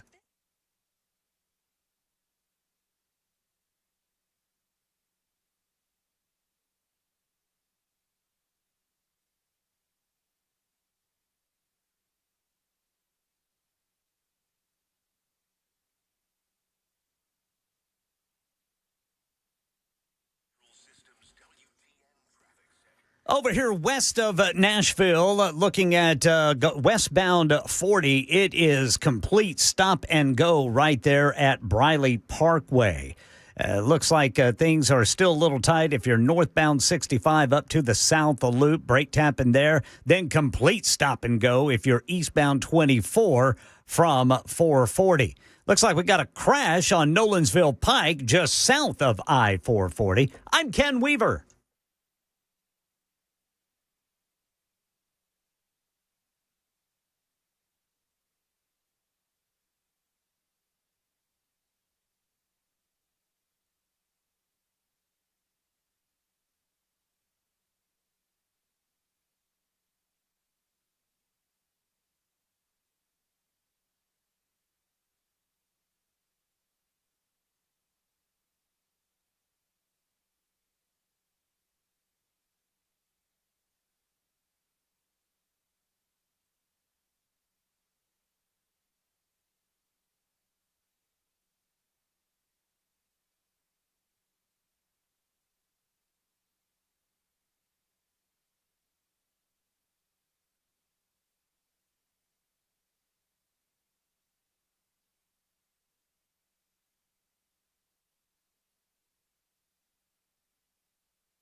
Super Talk 99.7 WTN. It's the Matt Murphy Radio Show. You know what that music means. That means it is Frijay. We got Jay St. Clair on the line, 38 minutes after the hour. Many of you have called in with your Frijay questions, and so I'm going to suspend all the ones that I have and go straight to the callers, Jay. I think that's the way to do it, don't you? Yes, sir. I like it. Let's talk first to Dan. Dan, you're on with Jay St. Clair. Good afternoon, Dan. Good afternoon to you guys. Can you hear me? Yes, sir. Okay, good. Frijay, I really enjoy your segment, and I've been wanting to ask you this question for a while because I'm too cheap to go ask a lawyer. I can give them free advice. Fire away, All right. So I have almost a double lot in my residential subdivision. It's basically a whole lot of land in a side yard. I live at the end of a dead-end road, and I've got like 4 houses on my street. Now, the minimum lot size of my subdivision is 33,000 square feet. And because I have almost a double lot, I really can't do anything with that land. I can't sell it or do anything else. I can just kind of rake up all the leaves and mow it there all the time. Right. But anyway, my property butts right up to a major freeway, and I'd love to put up a huge digital billboard, but since I'm zoned residential, they say, oh, you have to get a variance, and I don't think you can probably get a variance. So what do you think are the odds of getting a variance, and what would be the process? Do I need, or should I have a lawyer, or should I just say, no, that's never going to happen? Nah, having a lawyer would probably help a little bit, Dan. You could try it on your own. The key, really, Dan, is your neighbors. You just go to the local zoning board. Where are you? What county are you in? Davidson County. Yeah, so just figure out. You can get on the internet and figure out where to go. It'd be, I've forgotten exactly what it's called there, but it's like the zoning board. Go ahead. Go ahead. Yeah. So have you dealt with them? Well, I looked it up, and basically it said, well, if you're just wanting a rezoning for a purely financial reason, then it's not going to happen. And I'm like, well, I see people getting, land getting rezoned all the time. I see the little signs. So I'm wondering if... Yeah, I wouldn't be dissuaded by that. So, yeah, I would find out the process. If you have any difficulty doing that, Dan, call me at my office. You can find me on the internet. It's J. St. Clair, STPCLAIR, and I can help you walk through it. But the key, because I had a neighbor, actually across the street from me, who wanted to do something in his house, do an addition, that was outside of the code. And so he had to get a variance. And what you got to do is you'll send letters to all your neighbors. And saying, here's a hearing, and if you object to this, you don't come show up. So, the first thing you might want to do is just talk to your neighbors and see if they have an objection to it. And because that's what you got to do, is you got to get all them on your side. And so be nice to them, give them a turkey or a ham for this Christmas, and, and tell them what's going on. But if none of your neighbors object, I think you got a pretty good chance of getting that done. So even though it's obviously a commercial enterprise, a big digital billboard. Yeah, but if it's no skin off their nose, right? If they don't care, you're going to be paying taxes. The government will probably be in favor of it, Dan. So yeah, first thing I do is go talk to your neighbors and see if they have any objection. If you get a billboard put up there, if they object, you're not going to get it done. That's where you got to start. There you go. Well, I'm glad I'm nice to them. Can I? Well, that's all right. Can I advertise on your new billboard, Dan? You absolutely can. Okay. And it's going to be cheap for you guys. All right. That's what I like hearing, Dan. All right. Good job, man. Thank you. Oh, premature caller ejection. I apologize, Dan. You had something else to say, and I cut you off because I wanted to get to Mark, who is on with Frijay. Hello, Mark. How are you? I am well. How are you guys? Doing great. I'm just glad my name ain't Sammy or Jody from the other day. Well, Sammy and Trent were the same person, by the way, for those asking. Yeah. Well, I'm going to tell you, the infatuation with Jackson, I love it. I listen to you guys every single evening on my way home, and I wanted to give an update. I talked to you guys a while back. My nephew was the one who passed away from muscular dystrophy, Duchenne's, and then you and I spoke, and he also talked about a little thing that we had with a custom door, 10-foot tall door that was warping. So ultimately, we got that door taken care of, and thanks to Jay and his ideas. And I will say that the house went for sale, and so the warranty was transferable at that point. So everything worked out beautifully. And honestly, Murphy, I will tell you, I'm 52 years old. 100 milliliters of alcohol is not enough any given day.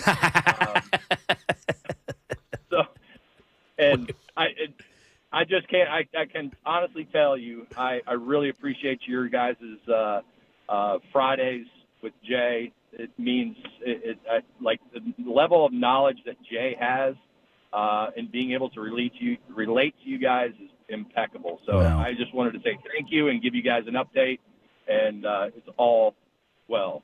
Thank you, Mark. Thank you so much. Thank you, Mark. Thank you so much. That's very, very kind. Mark, I spend Monday through Thursday and most of Friday faking it. Jay comes on here and he's the real deal. I'll say that. He would never say that because he's the real deal, but he is.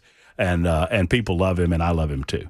And that's good to hear about that door. I love hearing that. I'm a little uncomfortable with people referring to my relationship with Jackson as infatuation, though. I'll be honest with you. I'm a little uncomfortable with that, but we'll deal with that in our own time. You got anything to say, Jackson? No, you're in love with me. It's okay. No, Jack. No, I think it's kind of cute. Oh, don't come, Jay. That's worse. That's cute. No, I think it's cute. Oh. When you're infatuated. Eric, would you please ask Jay a question quickly? Thank you. I sure will. Hey, Jay, thanks for taking my call. So I know that I can file a lawsuit about this because I still have all my crayons.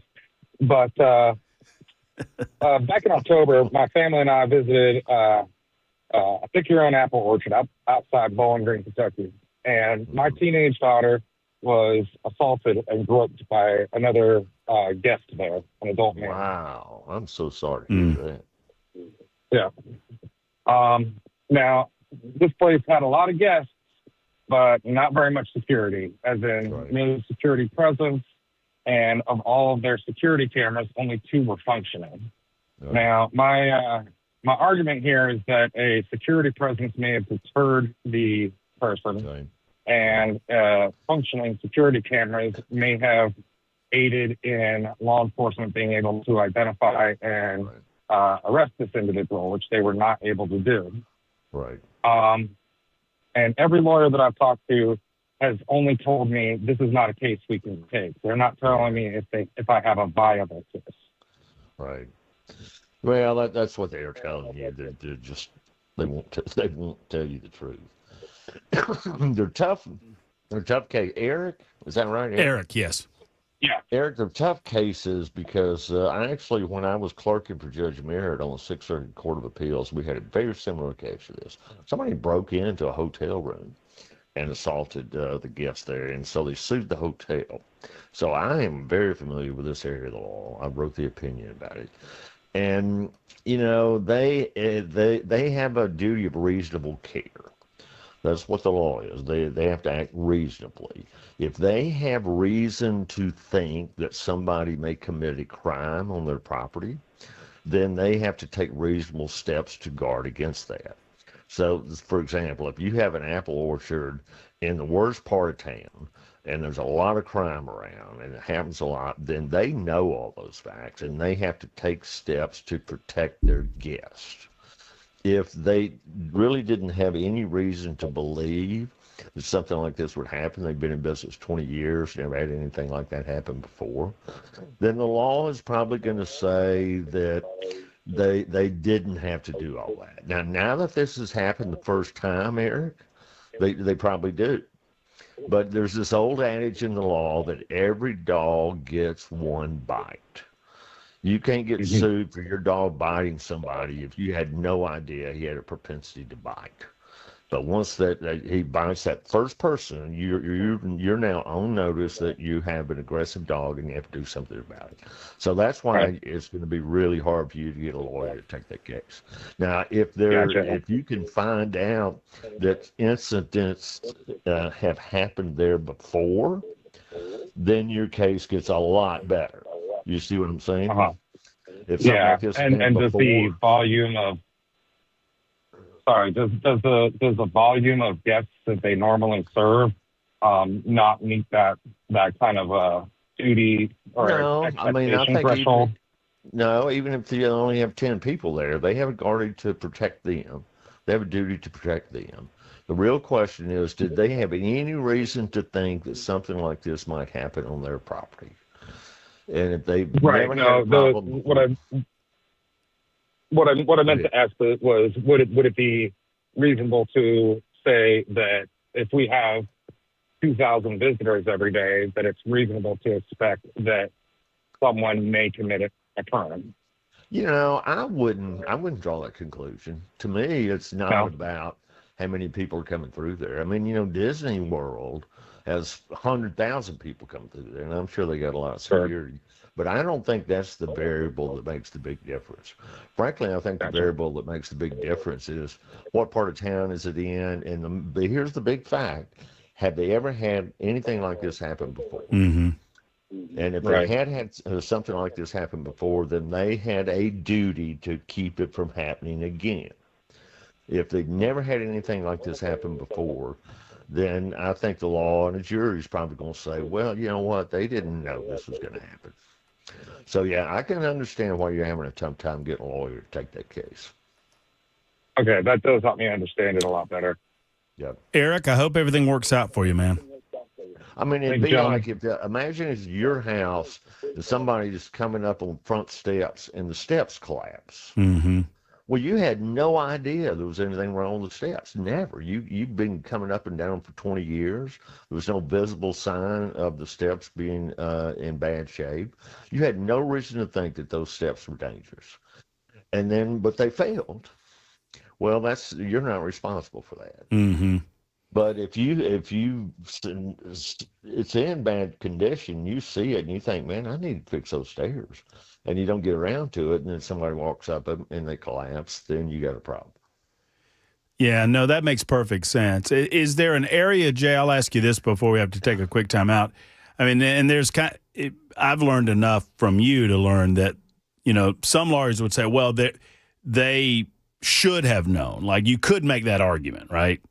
Particularly if it's a business. You can make any argument. Well, I guess. But the law is should they? That's the question, man. Should they have known? Right. And their answer is, well, it's never happened before. So it's not like you walk into a grocery store and there's water on the floor that could cause somebody to slip. They know that's going right. Exactly. Right. That makes sense. Jay is with. They don't have an armed guard if somebody gets raped in Kroger. Kroger can say, well, we've never had that happen. Right. Before. Now, we've had people foot on spilled milk, but we didn't know we had to have an armed guard in here. Makes sense. Good luck, Eric, with that. We will put Jay on hold for just a moment, hopefully get to Russell and maybe Clint, if possible, before the final, before the top of the hour. It's 51 after on Super Talk 99.7 WTN.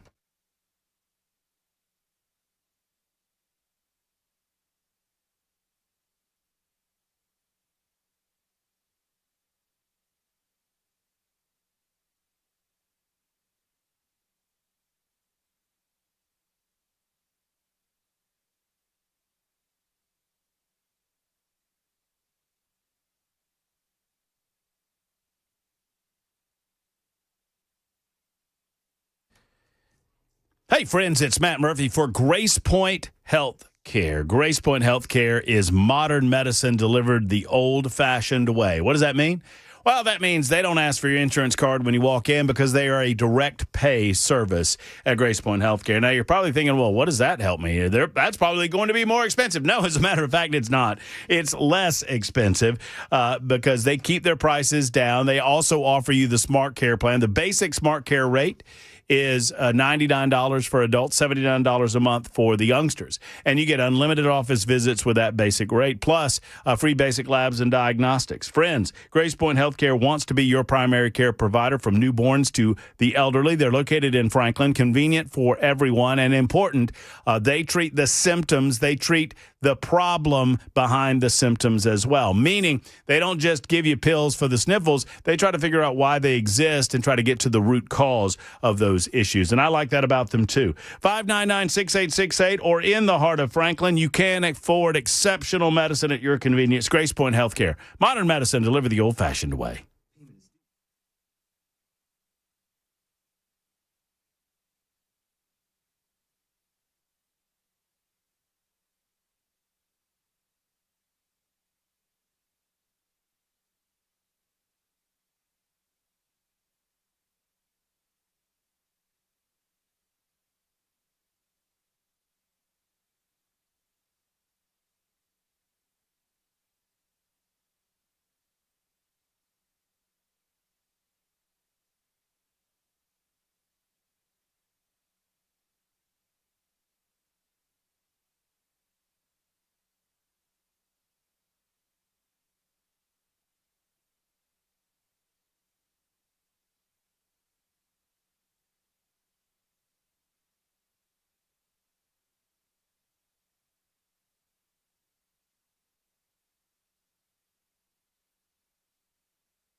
U.S. military striking ISIS targets in Syria. We've got that and other top stories coming up at 5 on Super Talk 99.7 WTN.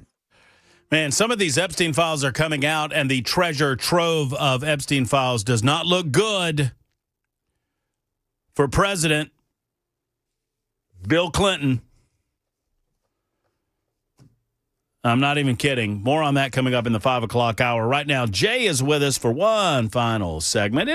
Jay, it's our last segment before the holiday. And I got to tell you, brother, I'm so appreciative of our friendship, and I value it every single day, and I don't tell you that enough. Well, I feel the same way, man. We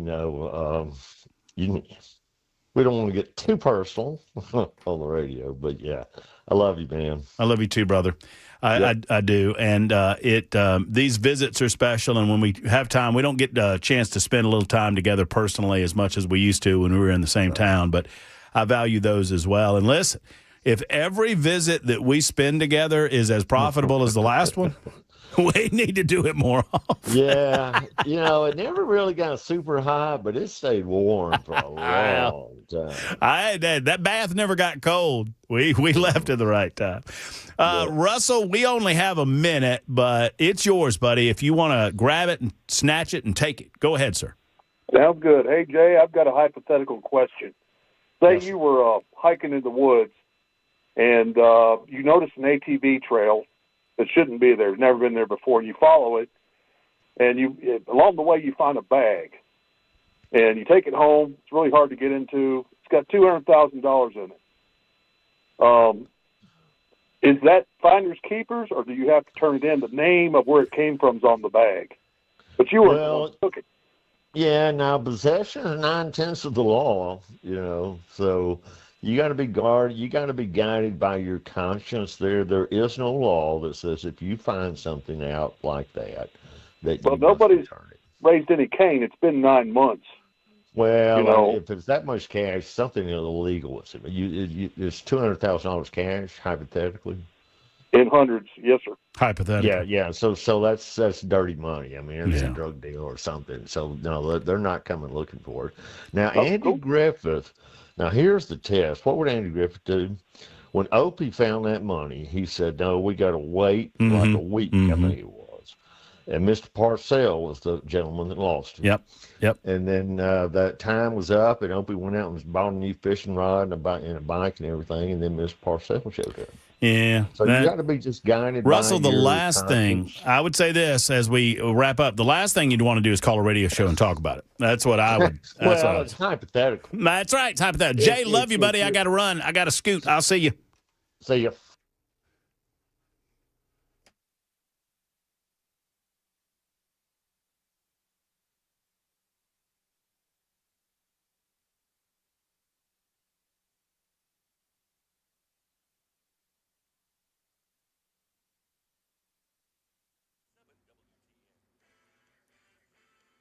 5 o'clock on the dot. I'm Ken Weaver with your top stories. Got the full forecast and traffic in 5 minutes. Secretary of War Pete Hegseth posting on social media, U.S. forces are carrying out what he calls Operation Hawkeye Strike in Syria in retaliation for the ISIS attack that killed 2 U.S. service members and a U.S. interpreter last weekend.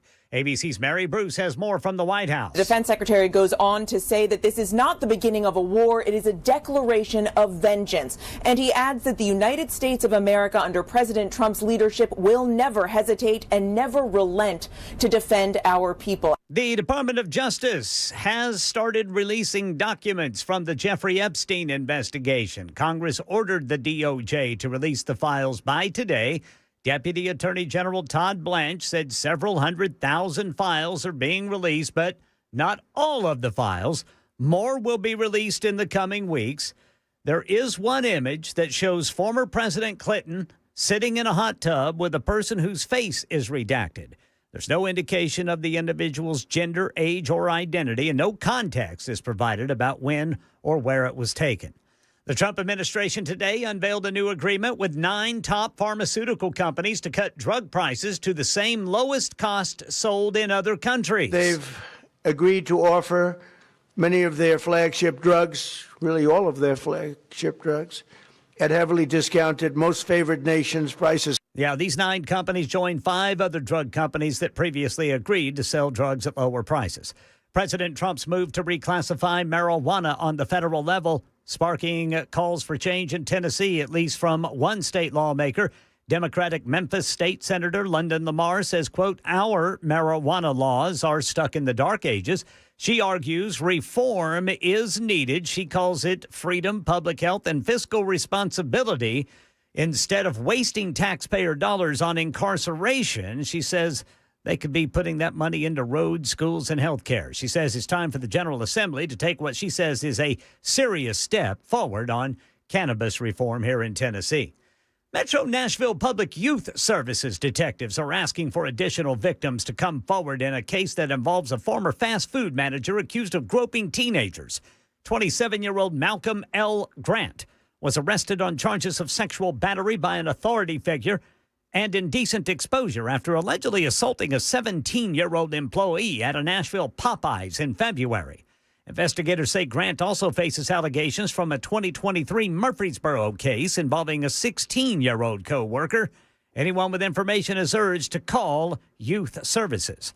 That's the latest news. Traffic and weather next. I'm Ken Weaver, WTN News.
Eastern Split got a stalled vehicle that is blocking the right lane. That's eastbound 40 right there at 213 AB. In Lebanon, got a crash blocking the right lane, 40 eastbound before I-840.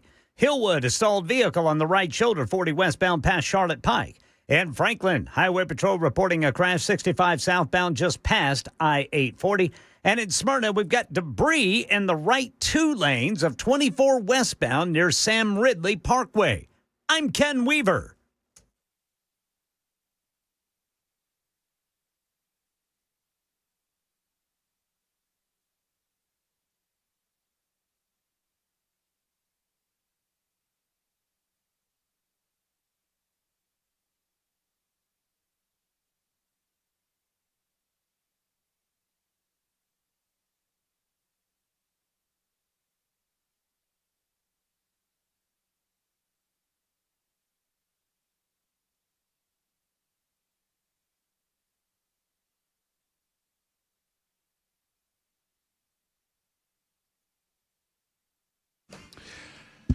It is the Matt Murphy Radio Show. We'll get to your calls momentarily as it is First Amendment Freestyle Friday. 615-737-9986. 615-737-9986. We would love to hear from you. At 7 minutes after 5 o'clock, many of you have gotten off work. Many of you are off for the weekend. Maybe you've got an abbreviated week next week. I certainly hope so, considering it is the Christmas holiday. I would like to wish all of you a very Merry Christmas. Hope you have a good weekend. And I'd like to say a very, very special thank you to those weekend warriors out there that make our weekend special. Obviously, we talk about the firefighters, the police officers, the EMTs, those first responders. We talk about the nurses and the doctors that man the hospitals to make sure that if we are in need, there's somebody there that can help. We also talk about the restaurateurs, the convenience store workers, all of you folks that work hard on the weekends so we can get out and have some fun, particularly this time of year. My goodness gracious, if you're working at Opry Mills Mall, God bless you. God bless you. I drive by there on occasion, and it looks awful.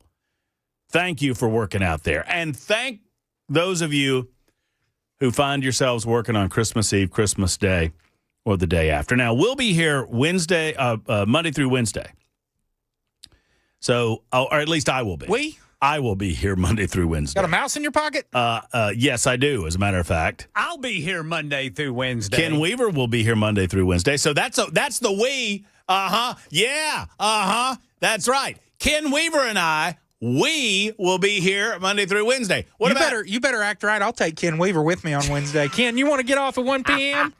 Yeah. Yes, sir. Ken's coming with me. How about them apples? For those that don't know, Jackson has decided to abandon the show during the holiday season. No. And go to a different show because it gets off earlier. I mean, that's it, right? I mean, that is the reason I did. Well, here's the backstory. Me and Matt were talking about our holiday days off. Mm-hmm. And we decided as a team that we were not working Christmas Eve. Matt couldn't get somebody to cover him. I got somebody to cover me, and then somebody asked me last minute to fill in and help out. That's an interesting way to say that Matt loves the audience and wants to be here for the audience, and you don't. That's a weird way of saying that. I've got family engagements. What? Somebody's getting engaged? No. You getting married? No. Oh, hey, Ken, Jackson's getting married. I think the listeners think we're getting married, so I don't know how that's going to work. I just don't like the it's fine. I can't hide the fact that I like Jackson. He's a funny guy. And he does a marginal job running the show, which is better than most. I'm a hard grader. So I can't hide the fact, but now that has become, according to some in the audience, an infatuation, and I don't think I like that word. In fact, I know I don't like that word. I don't like the word infatuation when it comes to Jackson. I don't want to get anywhere near it. Well, Ken's coming with me on Christmas Eve now, so well, good for y'all. We'll be off at 1 o'clock. I'm going to be here with the family. That is the Matt Murphy Show listening audience on Super Talk 99.7 WTN. Mm-hmm. Thanks. I did leave out the 3376 says, you're leaving out the elevator, man. Thank you to the elevator. I mean, all of you. Is that still a thing? Truck drivers, Amazon drivers, all you weekend warriors, I will miss a category of work. I don't think it's still a thing, Jackson, to answer your question, at least around here. But in New York, I mean, there are still apartment buildings, at least as of like 15 years ago or so. They don't trust you to push a button? Mm-mm. There are still apartment buildings that have older style elevators in them that require elevator guys. Sorry, I got a little gassy there. You know who else we got to thank on who works on the holidays? Who's that, Ken? I bet you some of those plumbers out there. Oh, man. Ooh. What are you talking about? Is it true that the worst day for plumbing in the calendar year is Super Bowl Sunday? That's what I've heard. No, the day after.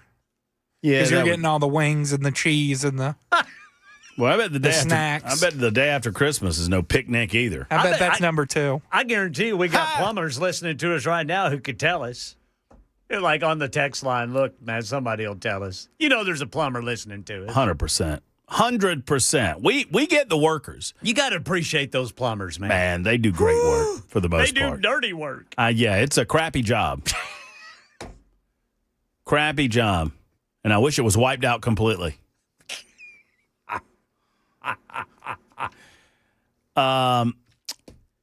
With all of that said, thank you. We really do appreciate you on the Murphy Show, and I appreciate all of you holding, like Clint, who has held for some time. Clint, thank you for your call and thank you for your hold. How are you? Doing well, Matt. Merry Christmas to all of you. Yes, sir. Yes, sir.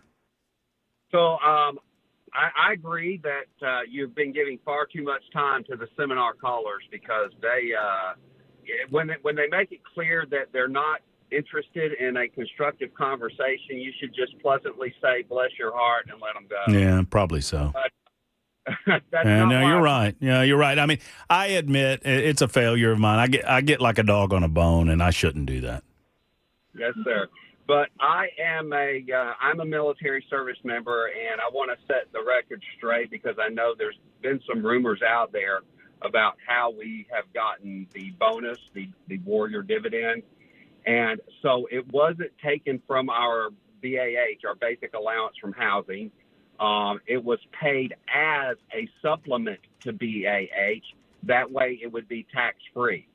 And so it didn't even come through the regular pay process where it would, we would get a leave and earnings statement.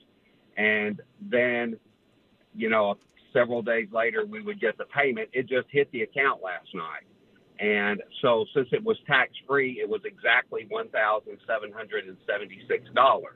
And I know that it didn't come from BAH because I did check my leave and earnings statement for my check that'll be on the 31st, and it's exactly the same.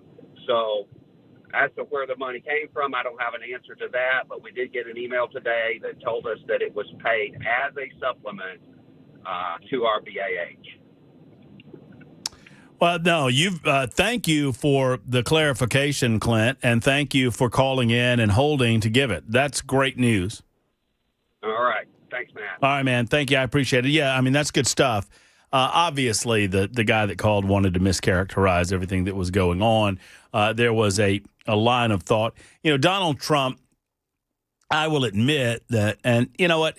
If we're having an honest discussion about Donald Trump and not a seminar caller style discussion, then we can have a reasonable conversation about Trump's obsession with tariffs, what I believe he's trying to accomplish with the tariffs, why he has dug his heels in on that conversation, and why he says things like, oh, tariffs is my favorite word. It's like my fifth favorite word in the English language is tariff. I love tariffs.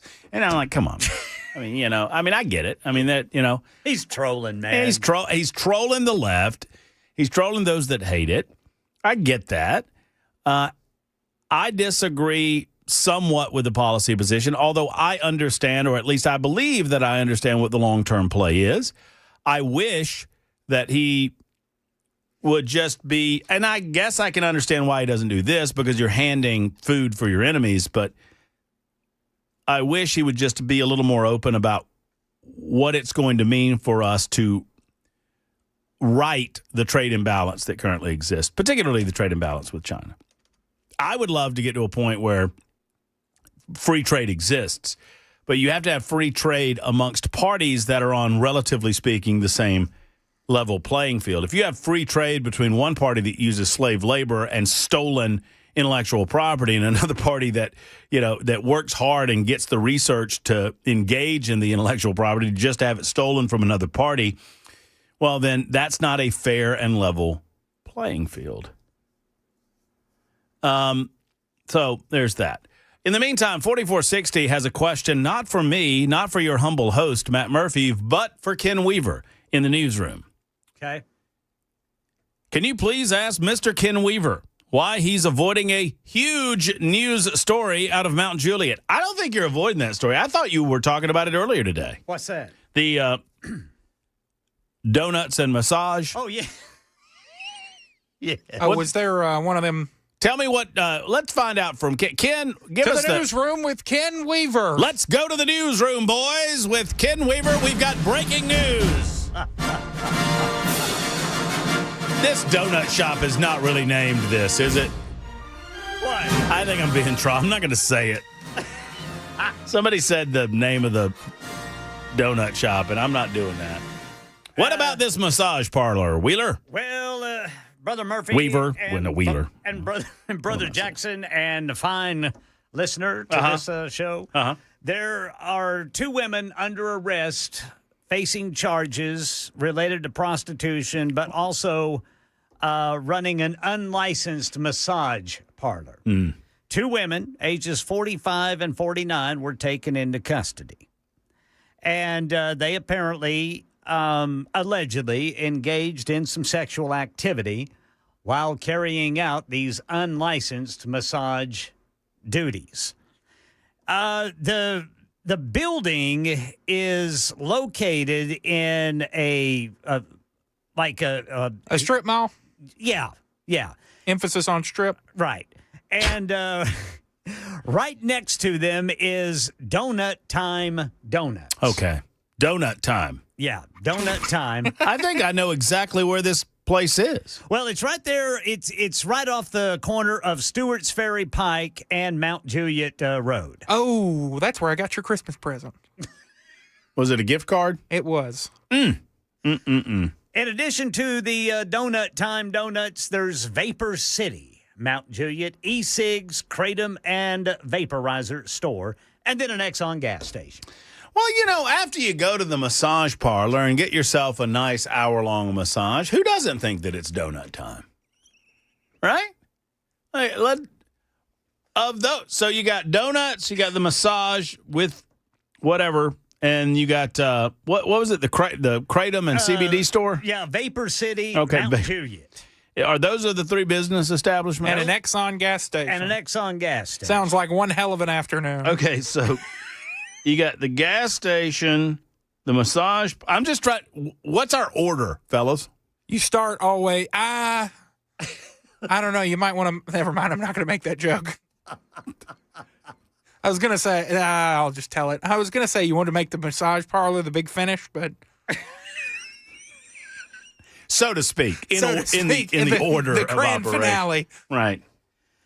But apparently, one might think, there's the ongoing joke, that police officers like donuts. Uh-huh.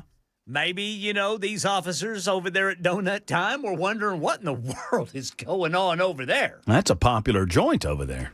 But, it just happens to be that Donut Time Donuts is right next to where this establishment is. 2372 says, I wonder if that donut shop sells Long Johns. That's a style of donut. Or Bavarian cream filled. Fritters. I would go. Boys. I would go gas station. Well, yeah, you got to get the chore out of the way first to reward yourself. Right. Gas station.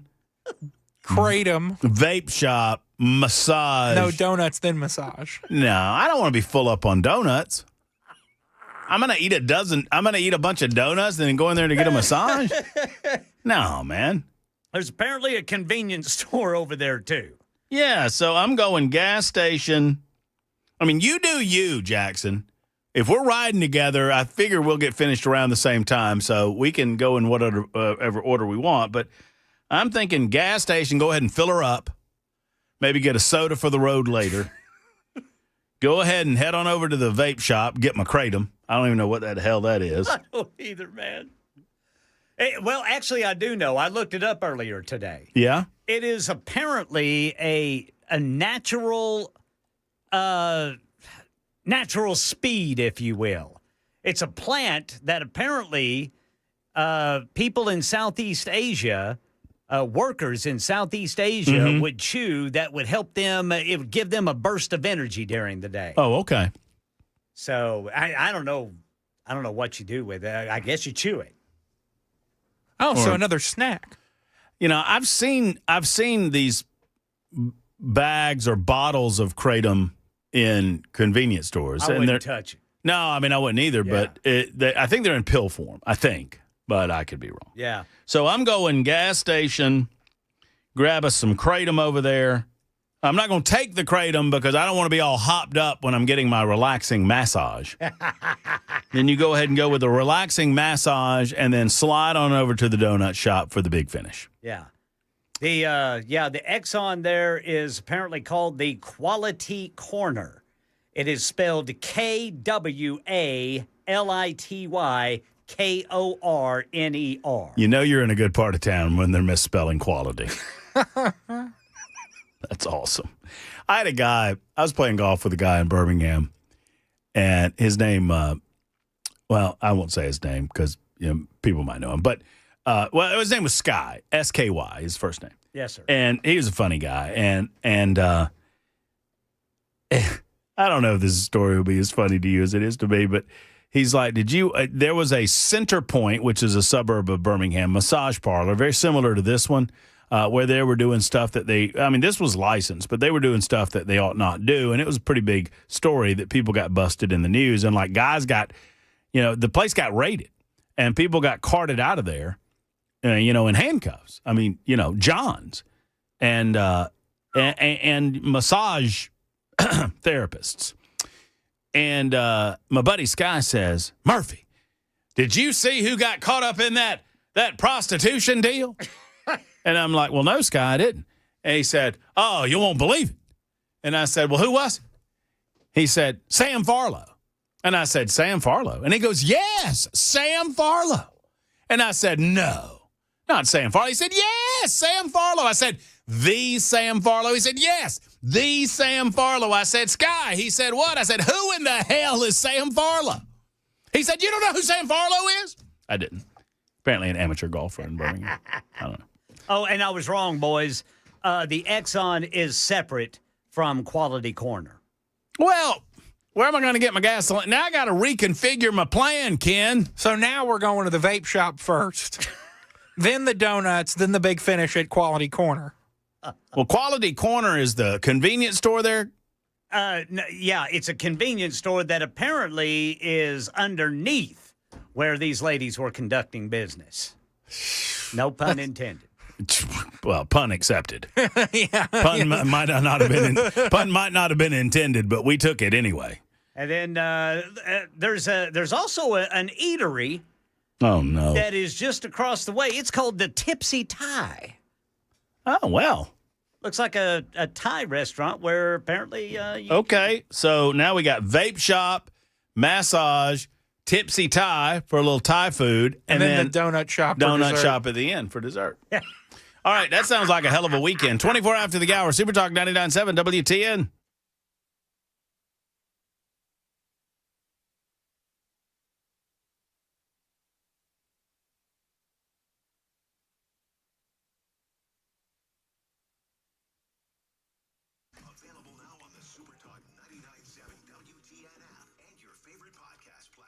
Hi, friends. It's Matt Murphy. You want to know about a place where European Auto Repair does not feel like European Auto Repair? You know what I'm talking about. I'm talking about Eurofix.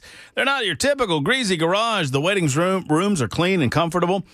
Service areas are spotless. Everything about Eurofix is tip-top. It is as clean as a pin. Every repair comes with a rock-solid 3-year, 36,000-mile nationwide warranty on all repairs that Eurofix performs. And at below dealer pricing. You don't have to put up with dealer prices or get ghosted waiting on a callback. Eurofix fixes everything European from all brands, all makes, all models, all sizes. And you get a rental car available at every appointment. Locations in Nashville, Franklin, Belmead, Murfreesboro, and now Mount Juliet. Call 844-EUROFIX, 844-EUROFIX, or online at myEurofix.com.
I am not a fuel, and I know that it is a fuel's errand to beg of you to do something about weight during this week or next week, right?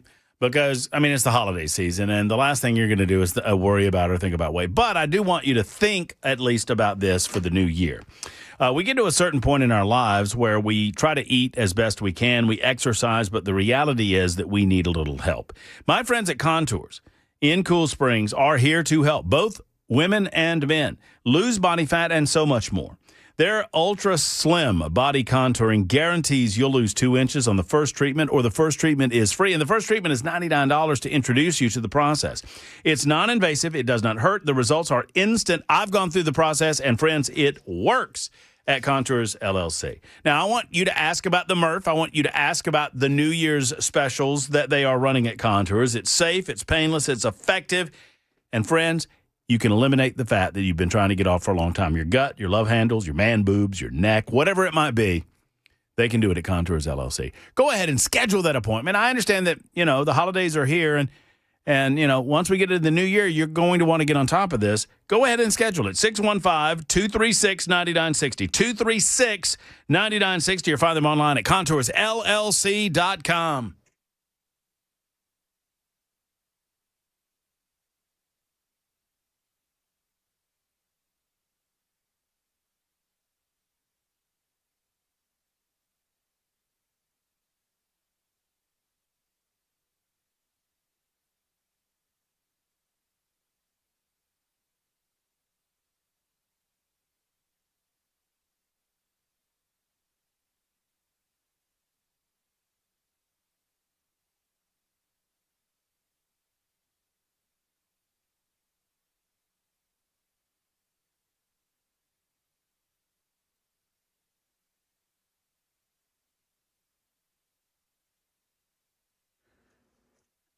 I'm Ken Weaver with your top stories. Got the full forecast and traffic in 5 minutes.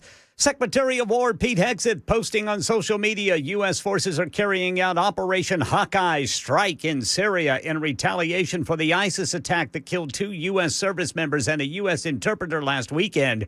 ABC's Mary Bruce has more from the White House. President Trump had made it clear ever since this deadly ambush last weekend that there would be serious retaliation from the U.S. In fact, he said that ISIS would be hit hard. He has also, in his remarks since then, made it very clear to stress that this had nothing to do with the Syrian government, that this had everything to do with ISIS. The Department of Justice has begun releasing documents from the Jeffrey Epstein investigation. The newly released Epstein files include several photos of former President Bill Clinton, one in a hot tub beside an unidentified person.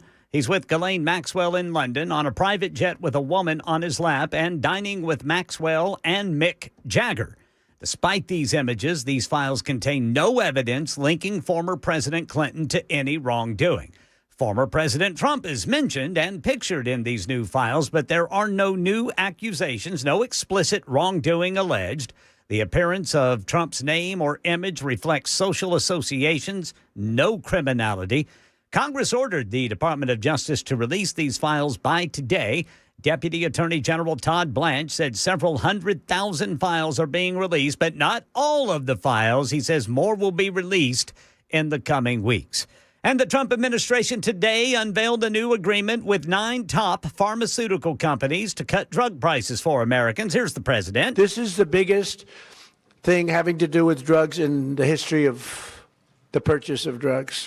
And 9 companies joining 5 other drug companies that previously agreed to sell drugs at the so-called most favored nation level. This is where drugs sold in the U.S. are available at the same lowest cost sold in other countries. That's the latest news. Traffic and weather next. I'm Ken Weaver, WTN News.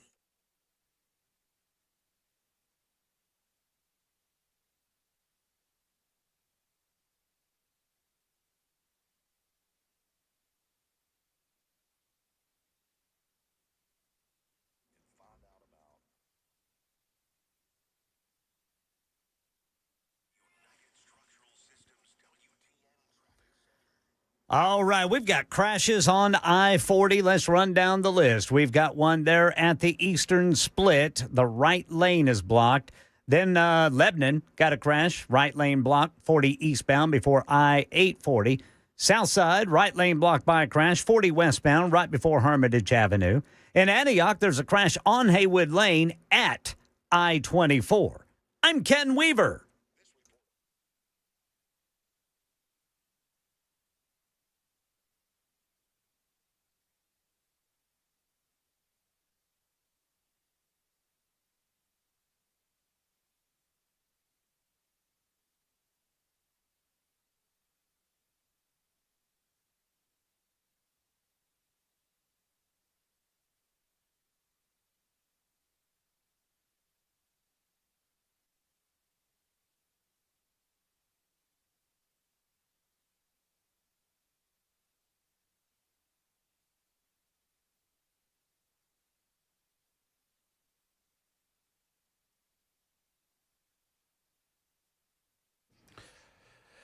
Hi, friends. It's Matt Murphy for Cover Nash. Cover Nash is tired of the confusing health care plans, just like you. But here's the difference between Cover Nash and you. They've got Shane Ring. Shane Ring understands these things backwards and forwards. I've sat down with Shane in his Brentwood office, and he's explained how they do the things that they do with the big insurance companies, and he doesn't play by those rules, and he doesn't play by Washington's rules. As a matter of fact, he has access to all of the different coverages. He's going to make it simple for you, help you understand exactly what is and is not appropriate for you, and what will or will not save you a tremendous amount of money.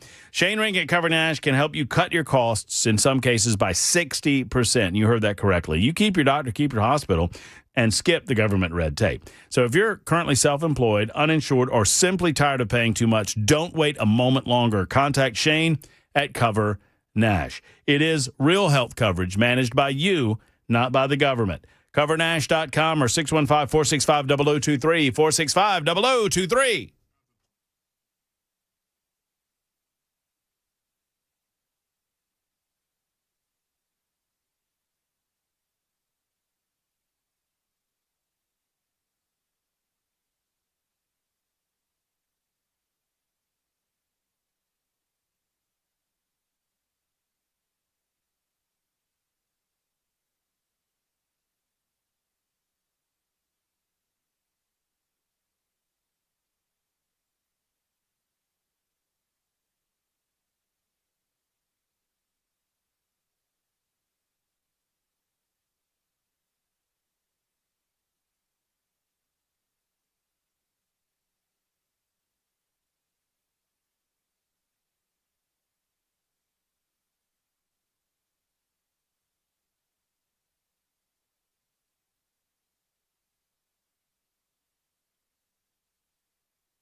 Hey, hey, hey.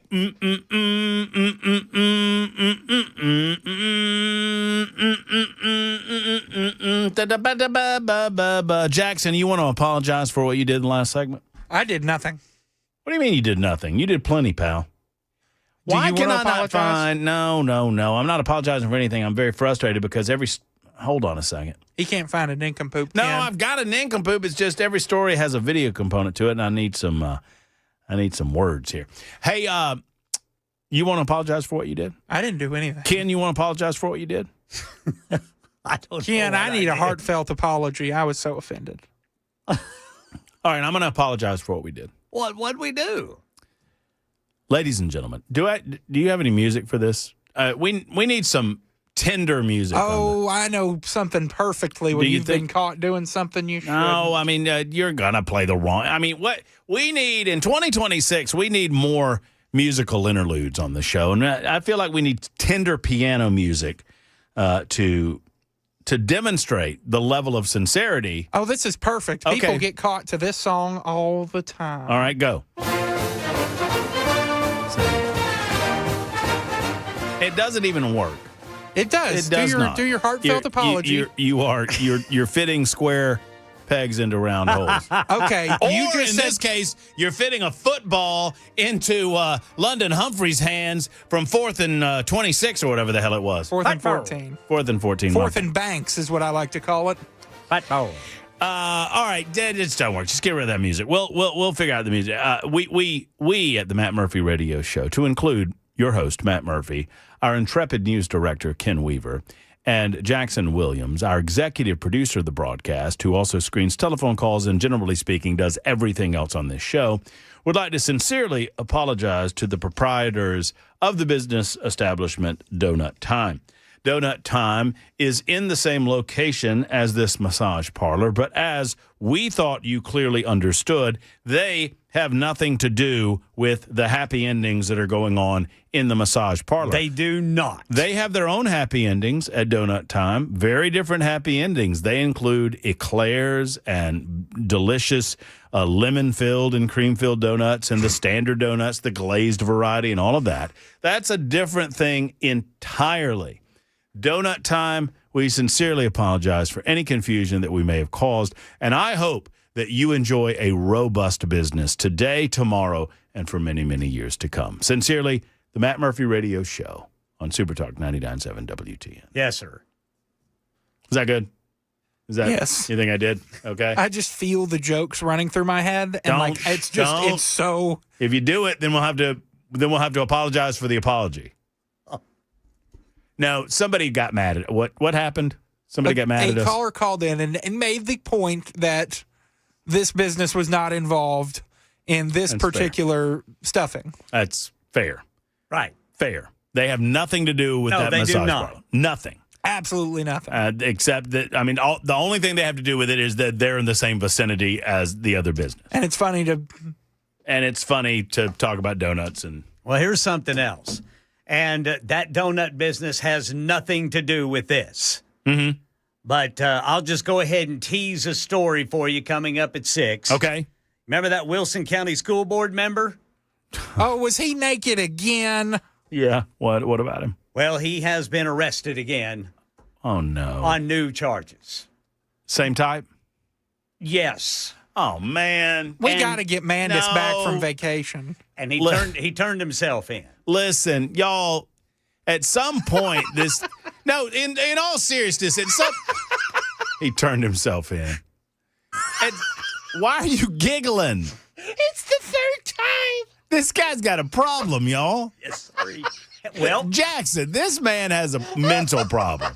They're just allegations. Come on, y'all. Look, at some point, I can't joke about it anymore. I mean, it was all fun and good when it was BJ Hot Chicken.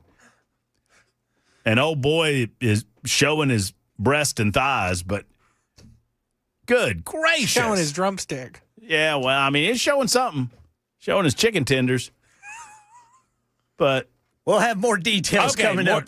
More details at 6 o'clock. We'll discuss it then on Super Talk 99.7 WTN. 9029 says, was that the a View style walkback?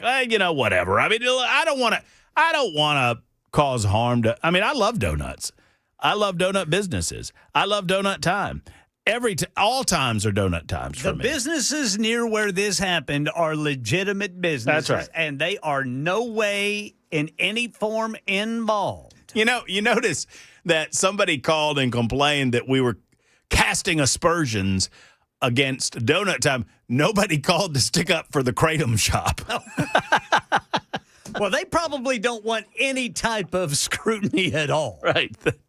Hey, man, we're trying to run a legitimate kratom business around here. And I know people use kratom and whatever. I understand that it's legal. I also understand that it is time for Nincompoops in the News on Super Talk 99.7 WTN. Nincompoops in the news. I was a big winner yesterday, and so I get to go first. Ken Weaver is the victor for the week. Ken Weaver already owns the crown, and he has the trophy. Your trophy's right in here, Ken Weaver. Hey, while I start doing this story, Jackson, you ought to go over there and get Ken's crown and take it to him. I'll go get it. Okay, Ken, you need to get it because you need to be wearing that crown for later on when we talk about Oklahoma and Alabama later on. Ken Weaver, we're less than 2 hours before kick. I'm not going to. In no way, shape, or form am I tying that to that game in Norman. All right. Well, you can wear the crown just for the nincompoop victory. We now have a brand new crown and trophy. You're sending Ken to come take my trophy? Ken Weaver is the official winner. Today's the last day, and there's no way that you could overcome him. He is the winner in the clubhouse. He's Dormy. I'll fight like a mountain lion, as they say. Well, no, Ken Weaver. No. Is that how a mountain lion fights? Take it, Ken. No, Ken. You deserve it, Ken. That's the newsrooms till 2026. Till 2026. I will take it back. Ken Weaver's got that in the newsroom till the new year. For the next year, he'll have that. Okay. Here's my story. Let's see if I can finish off the week with a victory.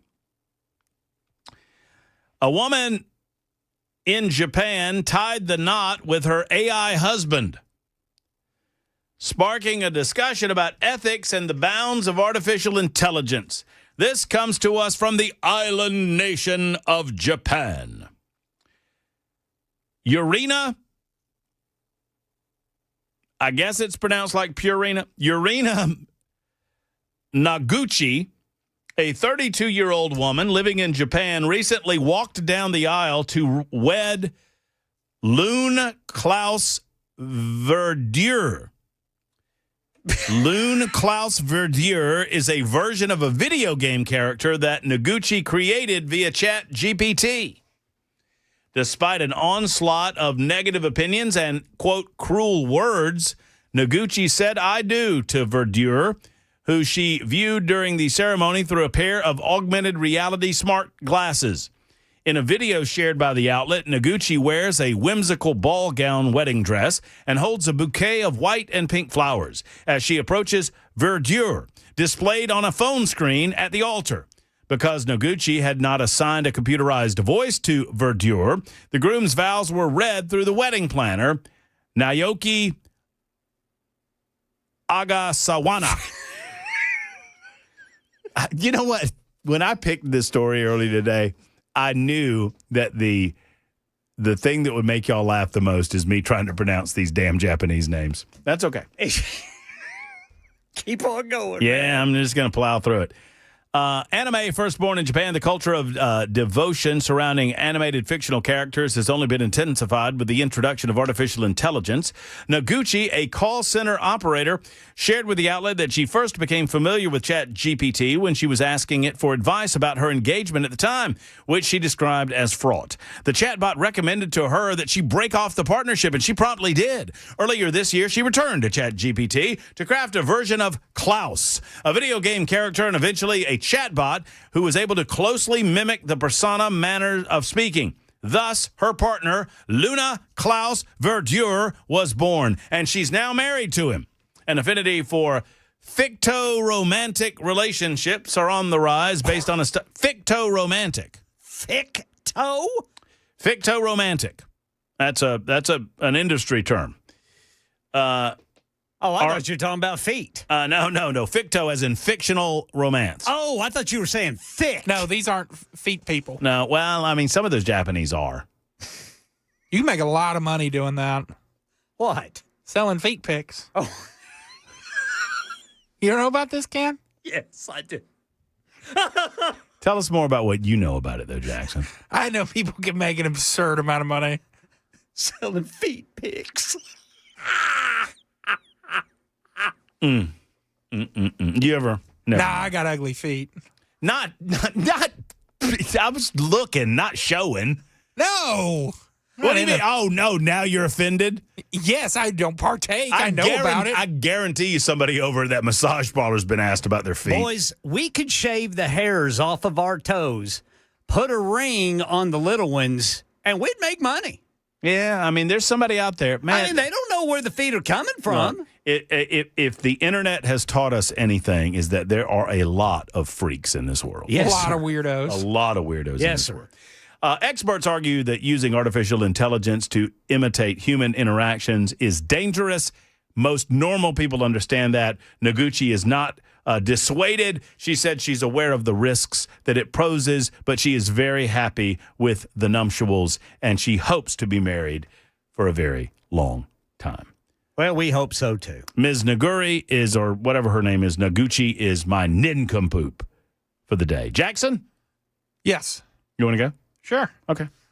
Philadelphia Flyers radio broadcaster Oh, no. suspended. You shouldn't do this.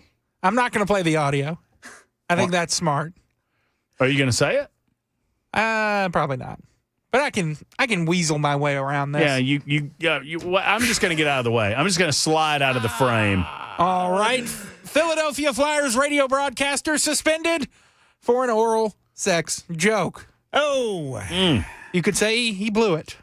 The Philadelphia Flyers have suspended radio play-by-play broadcaster Thomas Saunders for making an inappropriate comment while on the airwaves when a hot mic picked up a joke about oral intercourse. It all went down in the third period of the Flyers' 5-3 loss Thursday night. After an icing call, Saunders threw the broadcast to a commercial break. The only problem was it didn't go to break.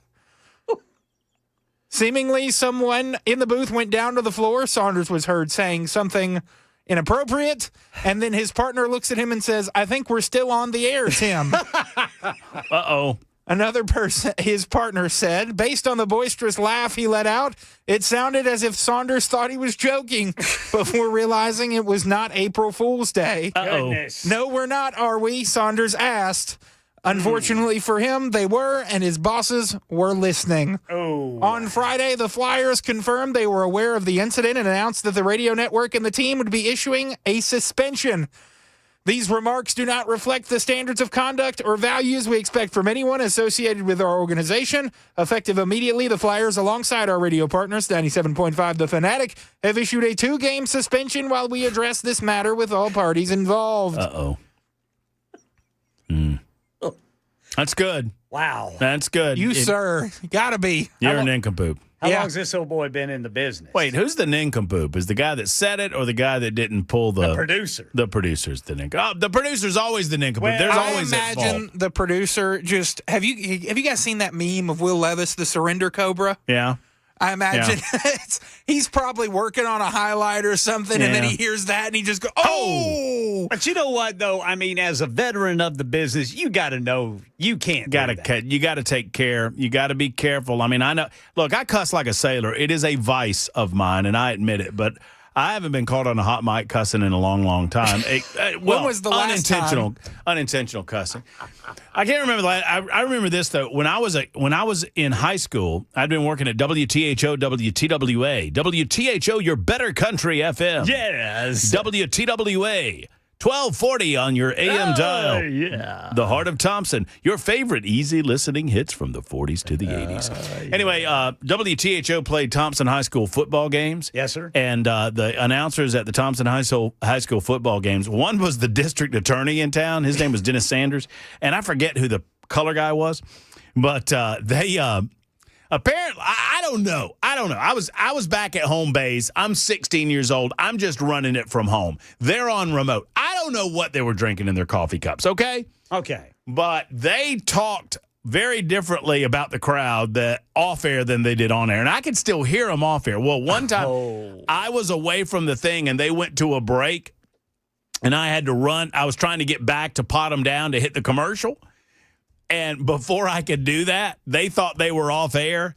And Dennis says, "Look at the headlights over there on that one." Oh. And then his buddy says, "High beams over there, buddy." So I got him to break, and I had to tell him. And so I communicated back to him. I was like, hey, guys, that last thing that y'all said went out. And he was like, what? And I was like, yeah, I'm sorry. Like, oh, no. And so his way of repairing it was to come back and say that they were talking about a car. Oh. We were talking about an automobile. I don't want anybody to get the wrong idea. And I'm like, dude, nobody thinks. We're afraid that it's going to interfere with the athletes on the field. Look at the headlights on that one. Ooh, high beams over there. We were just talking about an automobile. Thank you very much. I was like, whatever, man. Ken Weaver, your nincompoop. Sir, look at that award-winning trophy. Look at that big old trophy. Son of a gun, man. Dr. Mitch. Oh, man. I mean, he spared no expense on this. This is a real trophy. That thing's heavy. This thing weighs about 25 pounds. And that crown comes out of there, and you can put it on your head if you wanted to, kid. I'm going to as soon as I don't have to wear these headphones. All right, let's go. All right, this happened on December 2nd, boys. A parent has been cited with misdemeanor child endangerment after charging a coach during his son's 10 and under youth football game in Shasta Lake, California. The parent is accused of charging at the opposing team's coach after his son was tackled by a player, then picked up by the coach and pushed back toward the field after the play. Well, the sheriff says the player's father, who was an assistant coach for the other team, perceived the push to be an assault and ran across the field to confront the other coach. The sheriff's office said when the coach swung at the other coach who had picked up his son, he missed and hit a child on the sidelines. The child, fortunately, wasn't seriously hurt, but the parents requested charges be filed. Well, as you can imagine, whenever that coach hit that child, well, then other adults stormed onto the field. And it became it turned into several fights. Video shared online shows a brawl with people grabbing onto each other and throwing punches. Yikes. The sheriff's office says at some point during this incident, one coach was struck and knocked out. Good gracious. To top it all off, this was a game to raise money for charity. Well, so the kid was tackled. The kid was tackled. All the other coach was doing was picking him up and, helping him up and then sending him back on the field. I'd need to see video if he shoved him back into the field. As sheriff says, he looked at the video. That's awful. And it was all for charity. All for charity. Jackson's calling a flag on the play. He thinks the guy shoved him. Yeah, I mean, if you shove a kid, the dad's probably going to get mad and come at you. I think the dad jumped the gun. I think the dad jumped the gun. I'm on the other side of that. One way or the other, there's a bunch of nincompoops involved in that story. And that's how we play nincompoops in the news. There's the award-winning Ken Weaver back in the newsroom. My name's Matt Murphy, and there's Jackson Williams. You can vote early, vote off, and let's see who comes in second place this week.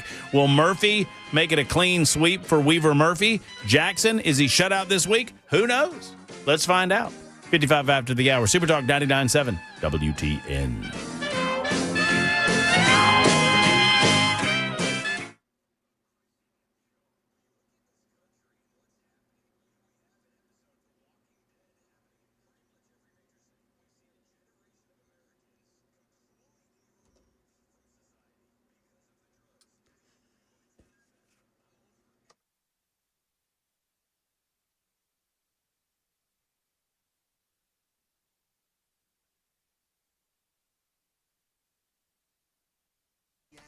Hello, friends. You still have a few more days. Time to get in on the Tennessee Flight Training Great Christmas Gift Idea. I have more on that in a moment. Now, if you're looking for a gift for the adventurer in your life, or perhaps you're thinking about a career change and you've wondered, is flying right for me? Is that something that I could really do? It is a dream that can become a reality, folks. The aviation industry is facing a pilot shortage, and you can fly. Friends, let Tennessee Flight Training talk to you about this. Meet and fly with a certified instructor from any of their 3 Middle Tennessee locations: Nashville B&A Airport, Murray County Regional, or Shelbyville Municipal. Step right inside the aircraft and learn to fly on your very first day. The aviation industry wants you, and you can start flying as soon as this year, before the end of the year. Save $100 on a flight when you purchase before December 24th.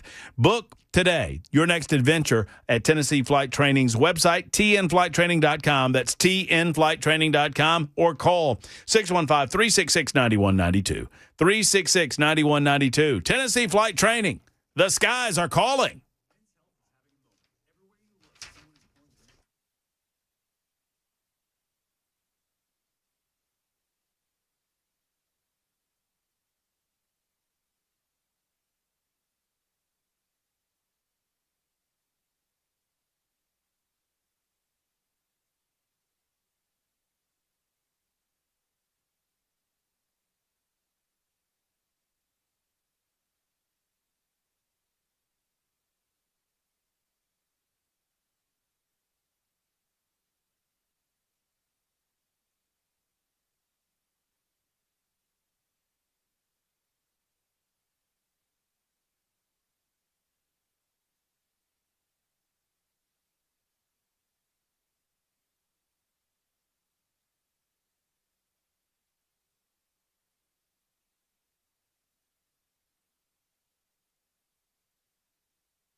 Folks, there was only one number and one group that I would call when it came to my home buying purchase experience, and it's Accurate Mortgage. I've talked about them for a long time, and now I'm proud to talk about them again on the radio. If you need a trusted local advisor, Accurate Mortgage is your advisory firm. They can help guide you through a crazy market, whether it's a home purchase or a refinance. And yes, some people are finding that refinances are advantageous right now. The interest rates are going down just a little bit. And if you got caught some time ago with a high interest rate, you perhaps can take advantage of the rates today. Or if you have high interest consumer debt, you can consolidate that debt and don't lose, I should say, the savings in your wallet by allowing the interest rate in your head to take over. Friends, there are plenty of real-life examples, but I'm the best one for right now because I'm buying a house through Accurate Mortgage, and they have been fun to work with. They're fabulous. They give you great feedback. They're there for you every step of the way. AccurateMTG.com, AccurateMTG.com. Accurate Mortgage. Call Mike and the team. Accurate Mortgage, NMLS 129944. Rates and terms subject to change. Equal housing lender.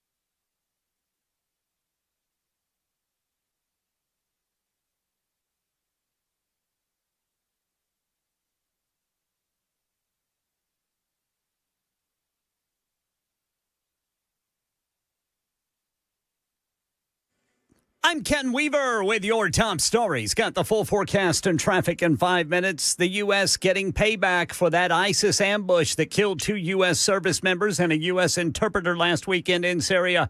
ABC News White House correspondent Karen Travers with the latest. A U.S. official says U.S. forces are actively executing a large-scale strike against weapons and ISIS infrastructure. The strike involves fighter jets, attack helicopters, artillery, and dozens of targets. It's aimed at delivering a significant blow to ISIS remnants, ISIS infrastructure, and eliminating ISIS weapons. There are multiple locations being targeted in central Syria.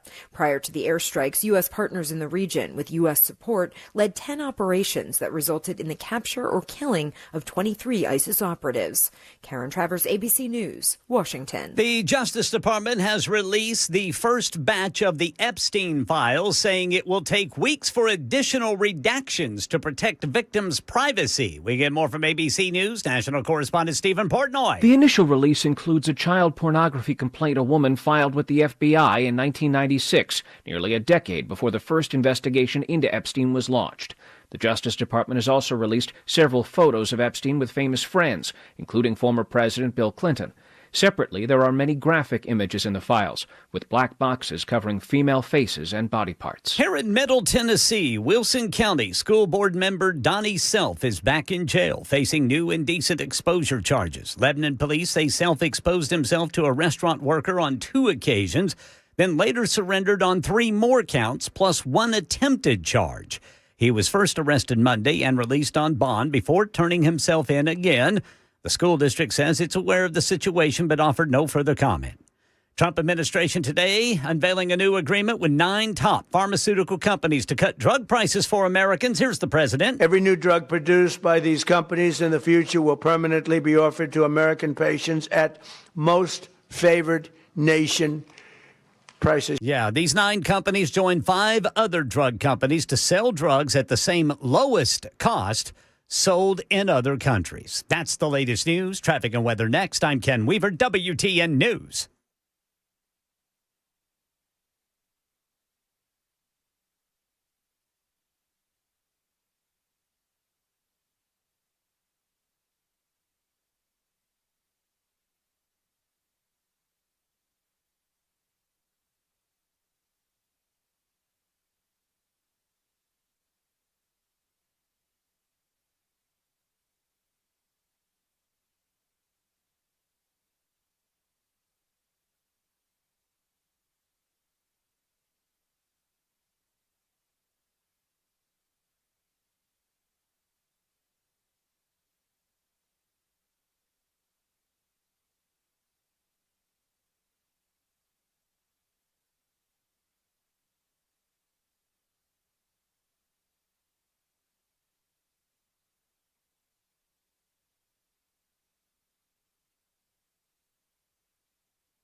Eastern split, we still have a stalled vehicle blocking the right lane. It's going to be 40 eastbound right there at exit 213A and B. In Lebanon, a crash blocking the right lane. 40 eastbound before I-840. You got 3 vehicles tangled up there. In Antioch, a crash on Haywood Lane at I-24. And then a crash on the right shoulder, 40 westbound before Hermitage Avenue. In Franklin, we've got a stalled vehicle partially blocking the right lane, 65 northbound past Cool Springs Boulevard. That's a stalled semi. And then back here downtown on the South Loop, we've got a crash, 65 southbound right there at I-40. I'm Ken Weaver.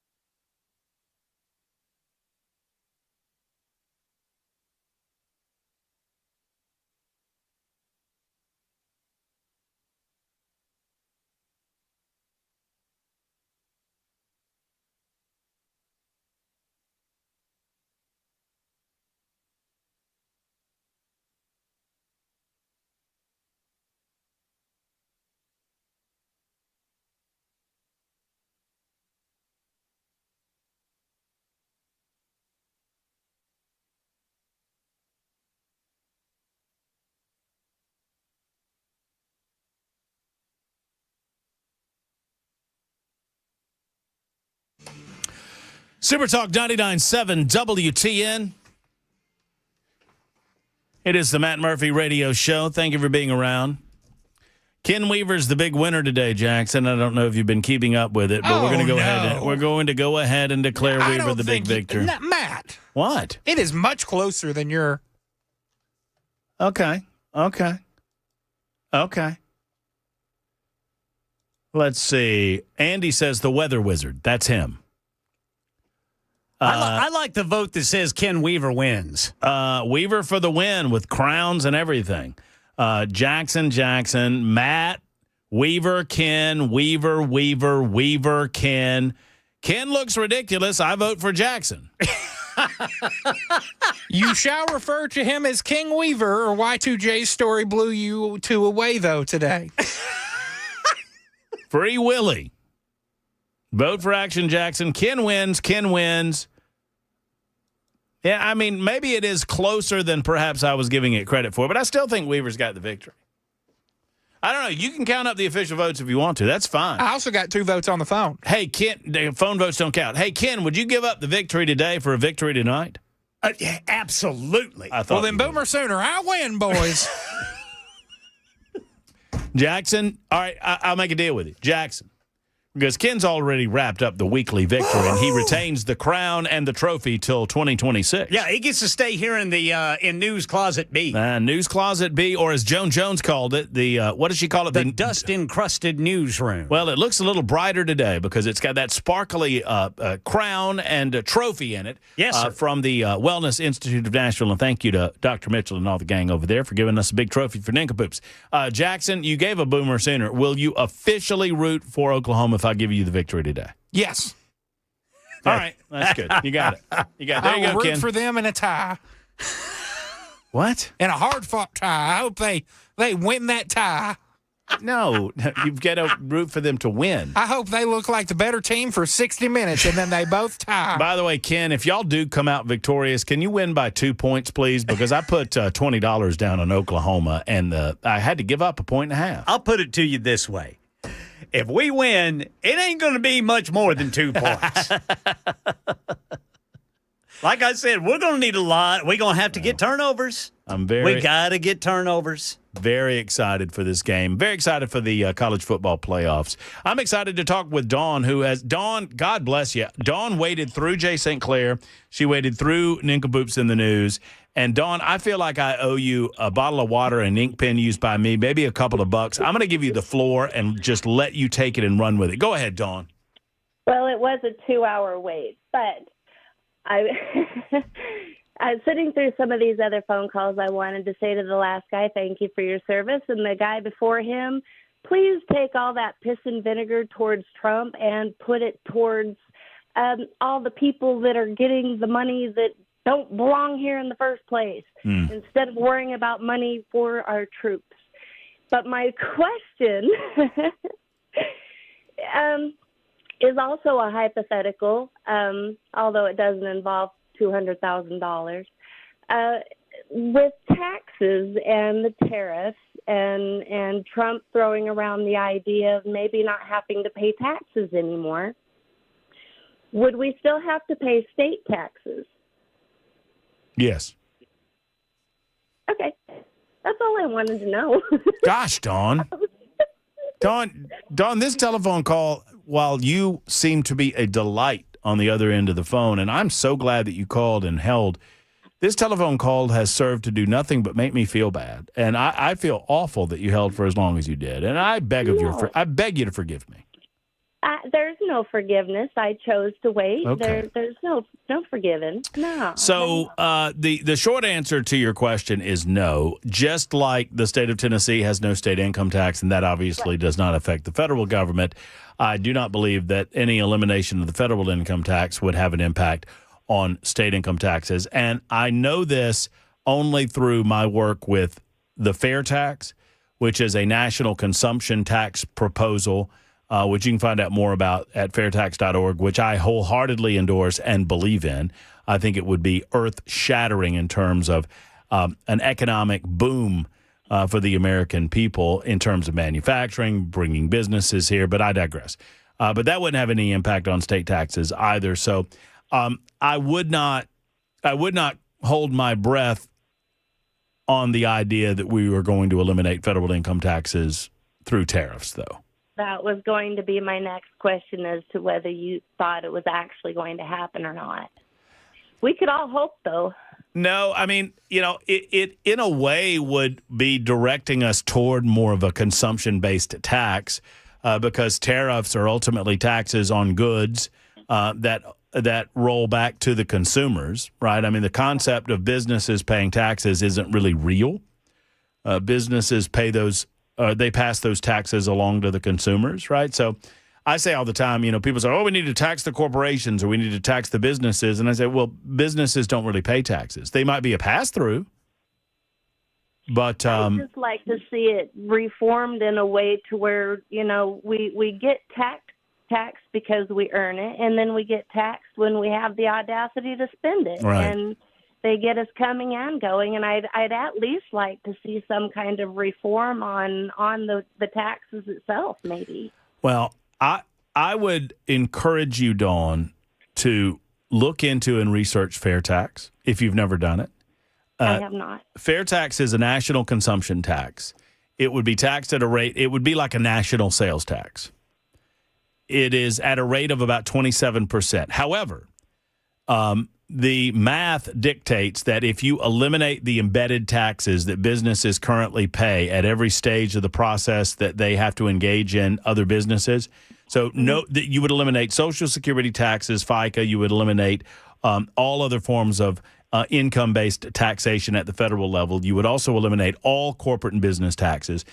And you would not tax second-hand transactions. In other words, once an object had been taxed once, it would never be taxed again. So if you buy a car new and then resell it, there's not a tax on the resale. All of that to say, research it, and if you come to understand the concept of embedded taxation, then you realize that you could charge a 27% national sales tax, and you ultimately would not pay more for the good based on free market economics because the good or the service would go down in price consistent with the amount that you'd be paying to the federal government. It's a revenue-neutral proposal, but it hands more power to the consumers because you, Dawn, get to decide what you're spending your money on and how much you're spending as you consume. So you're no longer taxing income, you're just taxing outflow. I like that idea. Yeah, well, just look it up and tell me what you think about it next time we talk. Sounds great. Thanks for your time. I appreciate you, and Merry Christmas. Merry Christmas, Dawn, and thank you for calling and thank you for holding. Troy is next. Troy's got a thought or two on the Epstein files. I am not a seminar caller. My Dawn should get the Nickenpoops Award. For holding as long as she did? Yeah. Well, I appreciate her holding. That was very kind. Well, I appreciate it, too, to put up with it and to have the talk. I mean, that fair tax would be the best. And just, and I was just thinking, because you guys got that men's clinic that advertises on you. I mean, more power to them, and that's good. But I bet you those pictures from what's his face, Epstein. You know, they talk about how in that men's advertisement about how they eliminate giving shots, 6 shots into the most sensitive part of the body. I wonder if that's in Epstein's picture list. I don't know. Remains to be seen. We're just beginning to see some of the more intimate photos. I've seen quite a few of them of Bill Clinton tonight. Oh, yes. So anyhow, well, do you still have Don? You should give her the award for the week, okay? Okay. So, you guys, Merry Christmas and Happy New Year. Thank you, Troy. Thank you. Merry Christmas to you too as you head on off to the weekend. We appreciate your telephone call 18 minutes after the hour. Max is next. Hey, Max. How are you, Matt? I'm great, Max. I hope you are. Just a funny thing. I enjoyed your conversation about Auburn and Alabama. Years ago, I played in a band, and we played around Nashville, the Knott Brothers, and many people may know us, but we played in Birmingham over the Thanksgiving holiday back when the Iron Bowl used to be held there in Birmingham. And we played at a Holiday Inn, and for about 3 or 4 days before the game, the fans began to populate the hotel, and you know, they showed up where we were playing, and about 3 or 4 times a night, half the room would start Roll Tide, and the other half would start War Eagle, and we just knew they were about to. We would start singing, "Oh, I wish I was in the land of cotton." They'd all hush and stand up and salute and be quiet. We no telling how many people we saved by singing Dixie. Nice. Yeah, prevent some of those liquidated disagreements that way. You're absolutely right, my friend. Max, you've been around the before you go, you've been around the block a time or two. The last time, when was that? Mid 80s? Yes, sir. Mid to late 80s? In a while. Yeah. Yep. I think 89 was the first year that became an on-campus tradition. Max, thank you for the call, and thank you for the trip down memory lane. Yeah, the Iron Bowl was held in Birmingham for a long, long time. It's the annual game between Auburn and Alabama, and I believe it was 1989. Auburn long wanted to have it as a home and home because they felt like a Birmingham game was essentially a home game for Alabama, which it was. And they eventually got that game, and they won the first contest on the plains at Jordan-Hare. Tommy is next. He wants to talk about taxes. Hey, Tommy, what's up? Hey, sir. How you doing tonight? I'm great, Tommy. Hey, I had heard something, and I don't know if it's true. Once you turn 65, are there any states around the South or anything that freezes your property taxes or reduces your property taxes that you know of? You know, Tommy, that's a great question. I should know, and I don't. Okay. It's something that we most certainly should do. If we're going to have to pay property taxes, I'm in agreement that once you reach the age of retirement, there should be either a reduction or a complete elimination in your property tax liability. Freeze, you know. So they don't go up. So, all right. I didn't know if you knew or not. I'd heard something. I was like, man, I think to turn 65. I might want to check into it. So here's what I do know, though, Tommy, is that what I don't know the listening audience does. And I will crowdsource this thing in a big way. And if you keep listening, I guarantee you that before we get back from the next break, I'll have an answer for you.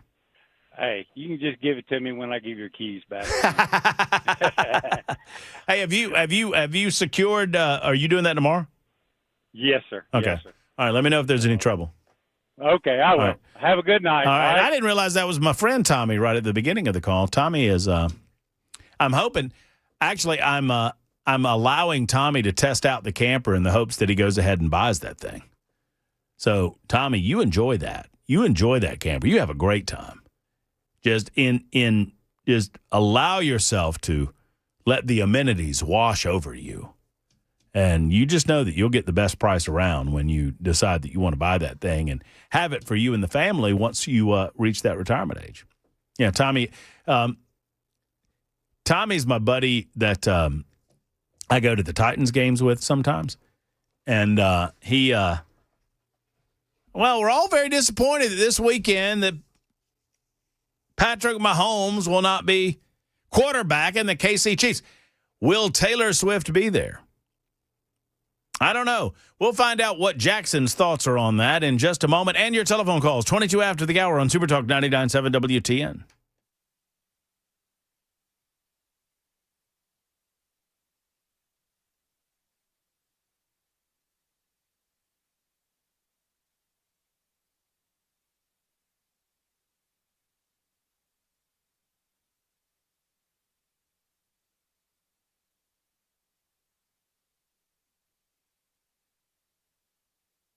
Hi, friends. Matt Murphy for Men of Valor. The Men of Valor organization is so wonderful, and I impress upon you this time of year. If you're in the giving mood, you won't do much better than giving to the Men of Valor organization because they do great work with your money, and they need you as a volunteer. Will you volunteer with Men of Valor? Your support provides critical funding for the Men of Valor Valor Ridge, which is a residential discipleship academy for the formerly incarcerated. They also have another location in Knoxville. They can house up to 93 men in Nashville and up to 30 in Knoxville. These are tight-knit communities that allow men to integrate back into regular life, into society as givers as opposed to takers. Men of Valor maintains a close relationship with their men through their ongoing alumni fellowship activities. You get to see a lot of those men during the Men of Valor breakfast, which happens annually in the spring. I encourage you to go to that as well. I encourage you to give as you can. Volunteer, if you will, to Men of Valor. Go to movministry.com to find out more. That's movministry.com.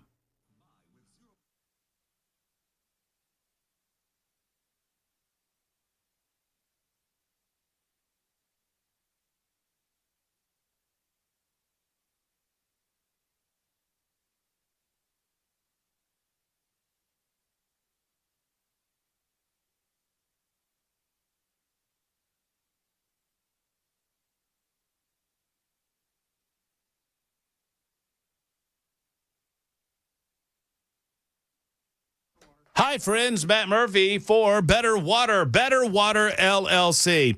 If you don't know what Better Water does, think of a big Brita filter for your entire house or your office. Better Water is scalable from under the sink to whole house applications. They remove sulfur, iron, chlorine, bacteria, E. coli, everything from your water. One of the first things that I asked the crew over at Better Water said, can you help me in Mount Pleasant? And they said, yes, we can.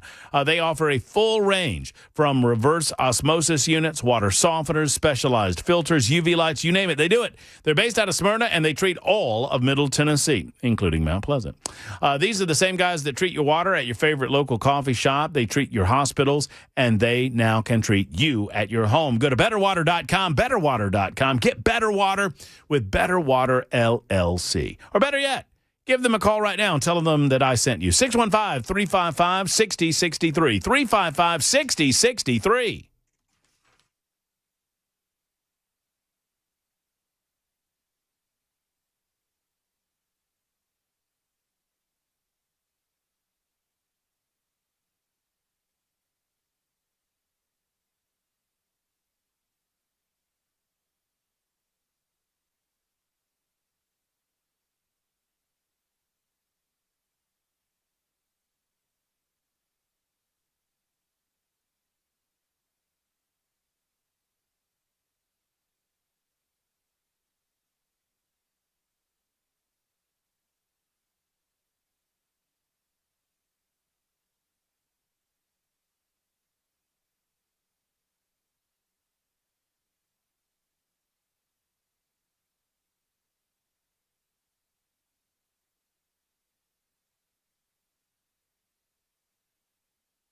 Yes, indeedy. 26 after the hour. Super Talk 99.7 WTN. Yeah, I'm a little frustrated. We're getting some release of the Epstein files, not everything. Obviously, they had 30 days to do so, although the Trump Department of Justice is releasing a lot of these files. There are heavy redactions in some of them. I'm going to hold off on any opinion making until I figure out exactly what we're looking at and what we're not looking at. So there you go. I mean, Trump haters are going to Trump hate. That's just what they're going to do. We're not doing that on our show. So we'll figure out exactly what they did. Did they comply with the law? The Epstein files explode. The DOJ detailed the discovery of powerful figures and more than one. Good gracious, this is difficult to even say.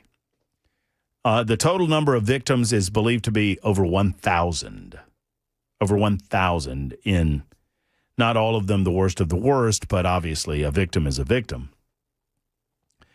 The new files include new photographs, many photographs of Bill Clinton enjoying himself with Jeffrey Epstein and others. There's one, at least, that I saw where there's Ghislaine Maxwell, who looks to be swimming nude in a pool with Bill Clinton. You can't really tell if Clinton's nude or not, but she looks nude. And then there's another person whose face has been redacted, and one would think that that is a victim in that case of something. More than a dozen politically exposed people and government officials appear in the hundreds of thousands of pages of Jeffrey Epstein files made public today. Deputy Attorney General Todd Blanche said the DOJ discovered more than 1,200 victims and their families during an exhaustive review, explaining the process behind determining which files could be released in a letter to Congress exclusively obtained by Fox News. Sources told Fox News Digital that the new photos of Epstein and former President Bill Clinton are part of the release, which is available right now at justice.gov/Epstein. The Justice Department redacted the names and identifiers of victims. We've also learned that the same redaction standards were applied to politically exposed individuals and government officials. Fox News obtained a letter written by Blanche to members of the House of Representatives regarding the anticipated release of the files under the Epstein Transparency Act, saying, "We write to notify you today that the Department of Justice is producing hundreds of thousands of pages in responsive material in compliance with the Epstein Files Transparency Act. Under the leadership of President Donald Trump, Pam Bondi, the unprecedented disclosure highlights our commitment to following the law, being transparent, and protecting victims." Blanche continued, noting the production of the documents comes within the 30 days required, although they haven't released everything, which is to the frustration of some. So there you go. 29 after the hour. Marcia is next up. Hey, Marcia. Hey, it's Marcia in Manchester. Hey, I was just one question you answered because I was going to ask you where you went to see the Epstein files. But two, I wanted to say to one of the callers right before me, your house you can freeze what you pay every year. That's all you can do. It can freeze at 65, but you still got to pay. It's still frozen. It don't go up. So it is a freeze. It is a freeze. Okay. Yeah. Very good. Very good. All right. Well, thank you. I'm glad you called me about that. Now, I'm being told that I have misspoken and that Ghislaine Maxwell has a two-piece on in this picture. It didn't look like a two-piece to me, but well, I just took a glance at it and looked away. I glanced and looked away. I looked and looked away because I don't want to see all that. I shall look again and report back right after the news on Super Talk 99.7 WTN.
Hello, friends. Matt Murphy for Savory Spice. I encourage you to go ahead and get on out there this weekend. You know, Savory Spice will be open and ready to receive all of your needs when it comes to gift giving, buying for the family, or buying for yourself to restock your cupboards to make sure you have everything you need for the holiday parties and the holiday gatherings, the holiday meals.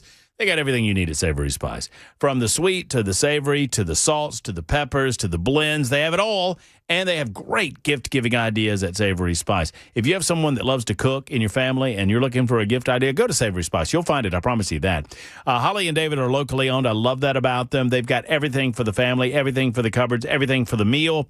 Let's get to Savory Spice this weekend, okay? Franklin, just off the square. You'll smell it before you walk through the door, that beautiful aroma that is Savory Spice. You up your food game by upping your spice game. You up your spice game at the one and only Savory Spice.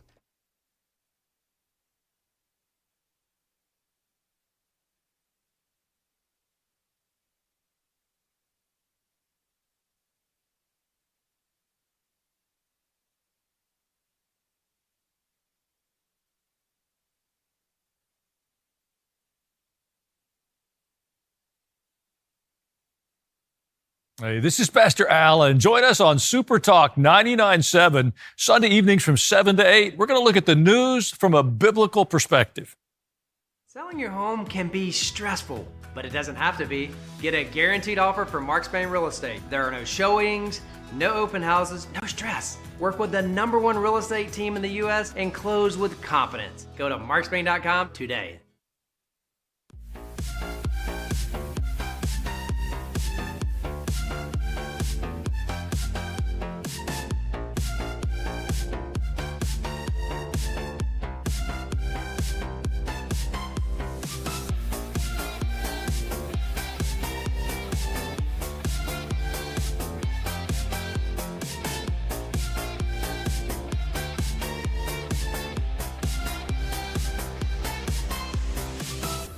I'll be home for Christmas. You can count on me.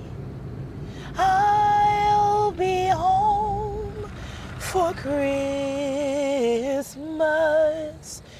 If only in my dreams.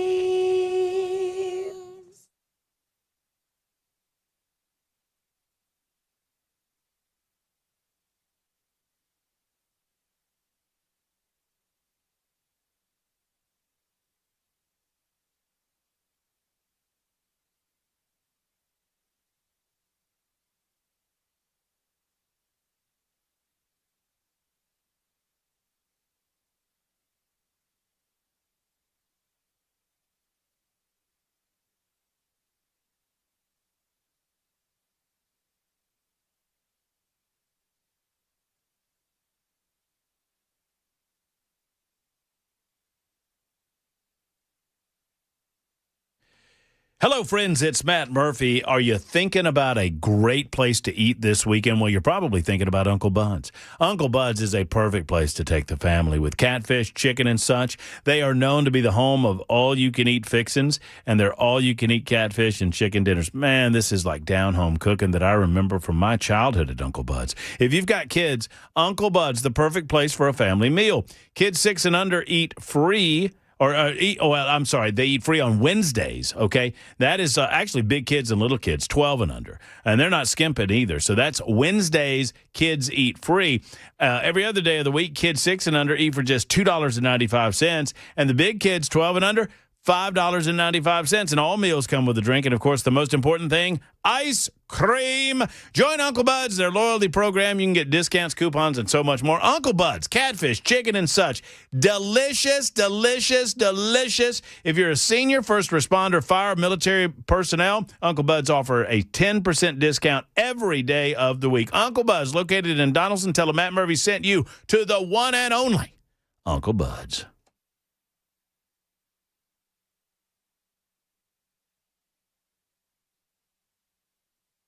Hungry for catfish, y'all.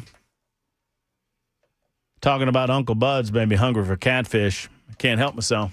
Super Talk 99.7 WTN. I'm going to get to calls, and I might, I might have an audible. I might offer a very special Christmas gift early. I was planning on doing this next week. We got a couple of things we'll do next week. We'll do Rated R Rudolph next week. We'll talk about Rudolph the Red-Nosed Reindeer. We will do a Scientific Santa. Scientific Santa is our scientific analysis of Santa Claus and how he accomplishes the things that he accomplishes in just one little bitty night or, day/night. That's coming up next week. Some fun and frivolity for the holidays next week. We're here Monday, Tuesday, and Wednesday. But I might toss in some. I say we, Jackson. That's collectively as a show. Everyone knows you're not here on Wednesday because you have abandoned the group and decided to do something else with your life. Everybody knows. Okay. But I might on my end. I might throw in a little Christmas ditty. Have I told you my favorite Christmas song? No. You might hear it later on. I need 4 minutes at the end of the show to play it. And I know that you YouTubers will not be able to hear it because we can't violate copyright, but those of you on the radio will be able to. Karen is next up, however, wants to talk taxes. Hey, Karen. Hey, how are you? I'm doing well. I hope driving home with some hot chicken. Feed my husband, and I heard that last caller about the taxes, and I'm doing the same thing. You have to be over 65. You have to prove your income every year and apply every year. And you do it at your county clerk's office, and they will freeze it. This is great information, and I'm getting some good information on the super text line as well about how it can happen. It is not automatic. Like you said, right. Karen, you have to redo it every year. It's based on income, but you can make this happen if you're 65 or older. Right, and the good news is last year they raised the amount. I'm not sure what it is, but to make it more realistic for more people. But I'm planning on doing it too. So your goal for the year is to keep your income under a certain amount, and then they'll freeze your taxes. It doesn't go away. It just freezes it. Okay. Good info. Thank you, Karen. What you get the hottest of the hot over there on the hot chicken front, or what? No, not the hottest. I can't eat it that hot, but I'm grocery shopping or Christmas shopping, and it is crazy out there. So I didn't. He's eating late tonight.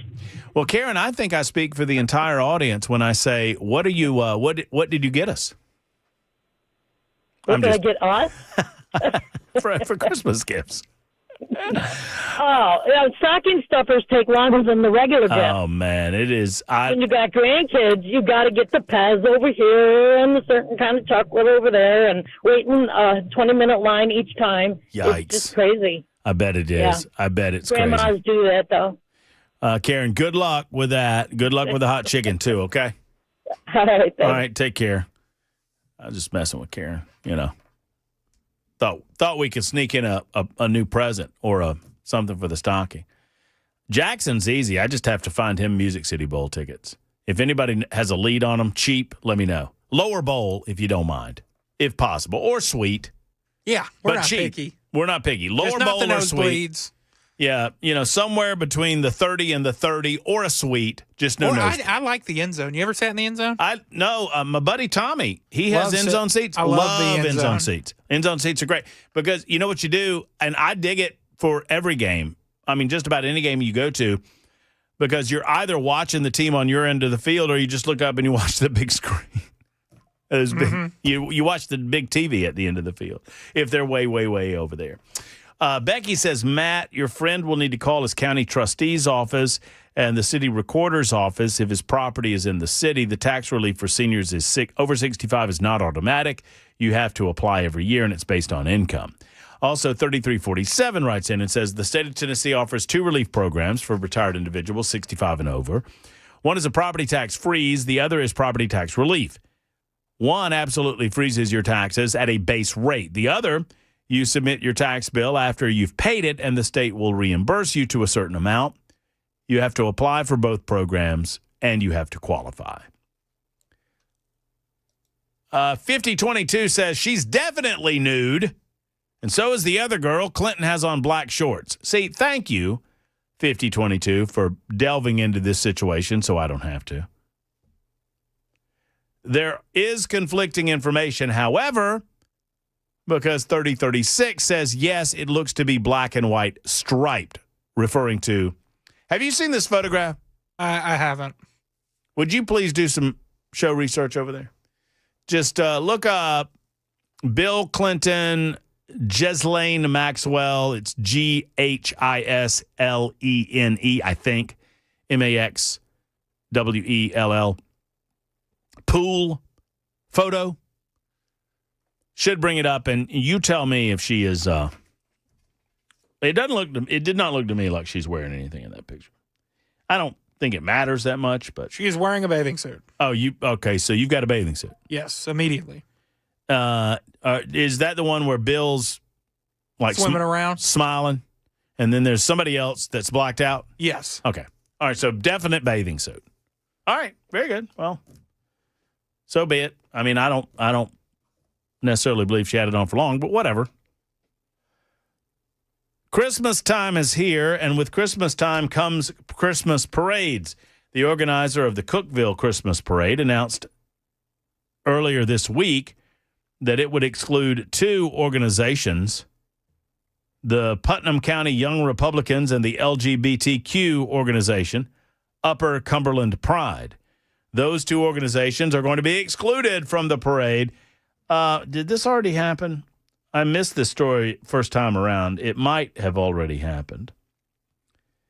But the organizers of the parade said that they were doing so. Their goal from the beginning has been to point others to the reason for the holiday that we're celebrating. We wanted to make much of the person of Jesus born in Bethlehem. In efforts to minimize distraction from him, we planned this event with stated prohibition on special interest groups. Although we agree there's a time and an important role played by these special interest groups, we did not think this is it. In their social media post, the organizers attached identical letters sent to the LGBTQ organization and to the Republican organization, confirming their requests to participate were both denied. Upper Cumberland Pride wrote in a post, "We're saddened that the parade organizers went the route that they went with, as the Putnam County Young Republicans appear explicitly Christian in their social media, having recently shared posts containing a prayer and celebrating the beginning of Advent. The Tennessee Star," and I'm reading the story from the Star, contacted the parade organizers seeking clarity on how the group would have generated a distraction. The organizers did not respond prior to press time. I understand some people want it one way and not the other. I get it. I can't imagine being the organizer of something like a Christmas event and having to figure out where the line in the sand needs to be drawn with regard to what groups are allowed, what groups are not allowed, what groups are going to play by the rules, what groups perhaps will not play by the rules. It is, that's tough.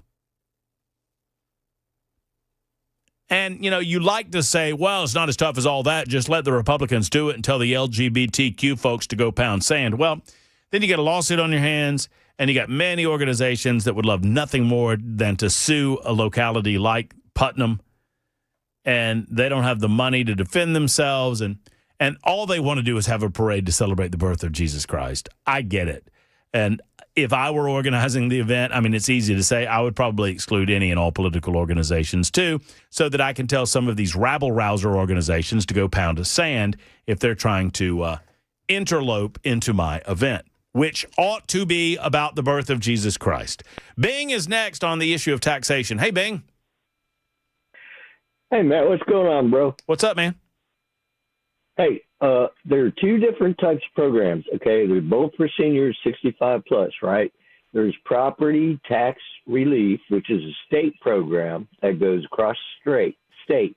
You have to make under $36,600, and then there's in my county, which is Warren County, is property tax freeze, and that is $36,370, and they just basically freeze your property tax for a year. But you have to apply every year, and it's not easy to get in, especially unless you're homeless. And if you're homeless, why are you applying for it anyways? Yeah, I mean, you don't have property if you're homeless, right? And that's kind of the definition. Well, Yeah, unless you're living on someone else's land. Yeah, mate. Well, that's true. But I guess you could be squatting. But anyways, That's a pretty nice squatter if you're squatting and you're trying to pay the property taxes.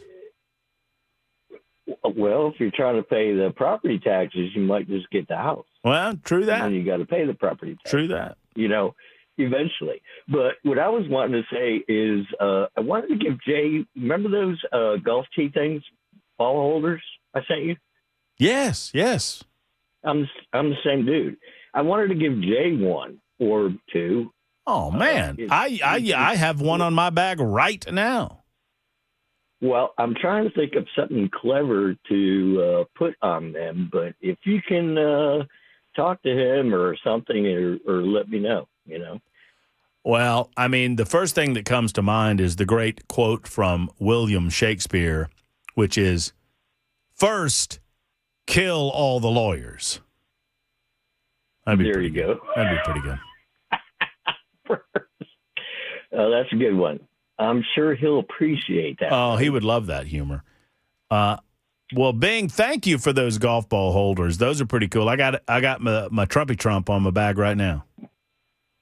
Oh, you got the Trump one? Yeah. I figured you would keep that one. Yeah, of course. You know that. Nice orange color. Yeah. Makes you stand out. Orange, black. Got I love it. I love it. You're a good man, Bing, and I appreciate the info on the taxes, okay? All right, buddy. Thank you. All right, take care. 51 after the hour. Super Talk 99.7 WTN.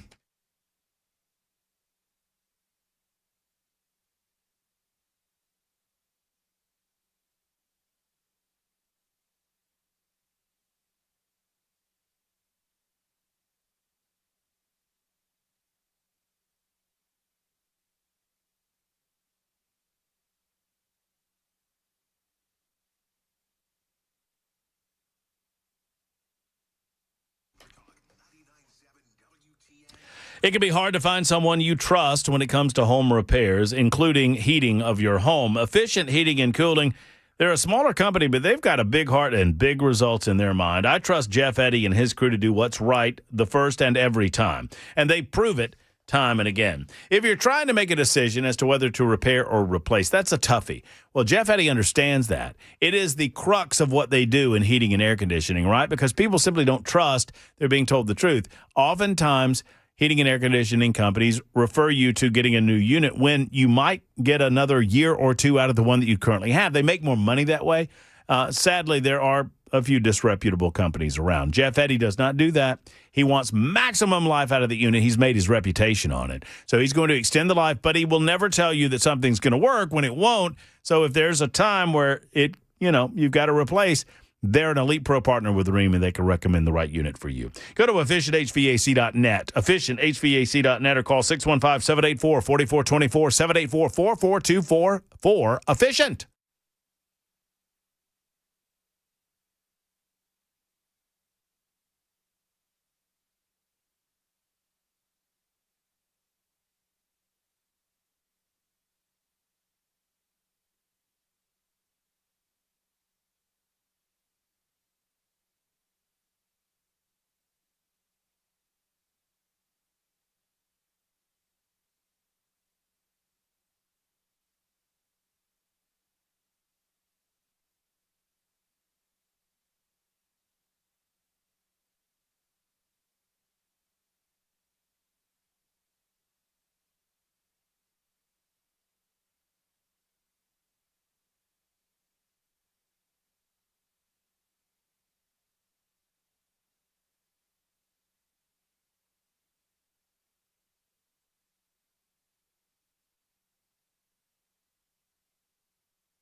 Super Talk 99.7 WTN.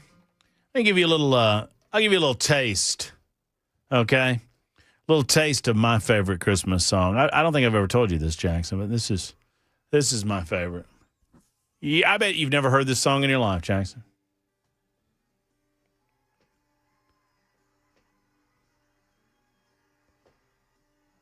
Number one with a bullet.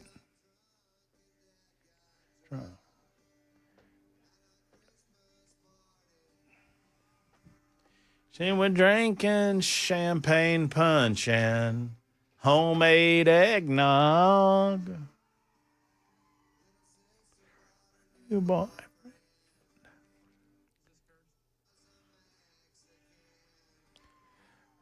No, I want to make up him.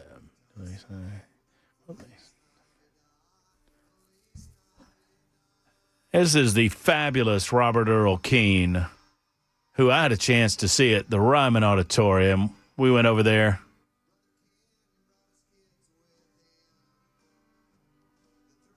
From his first wife, Lynn, and the two identical twins from his second wife, Marinelle.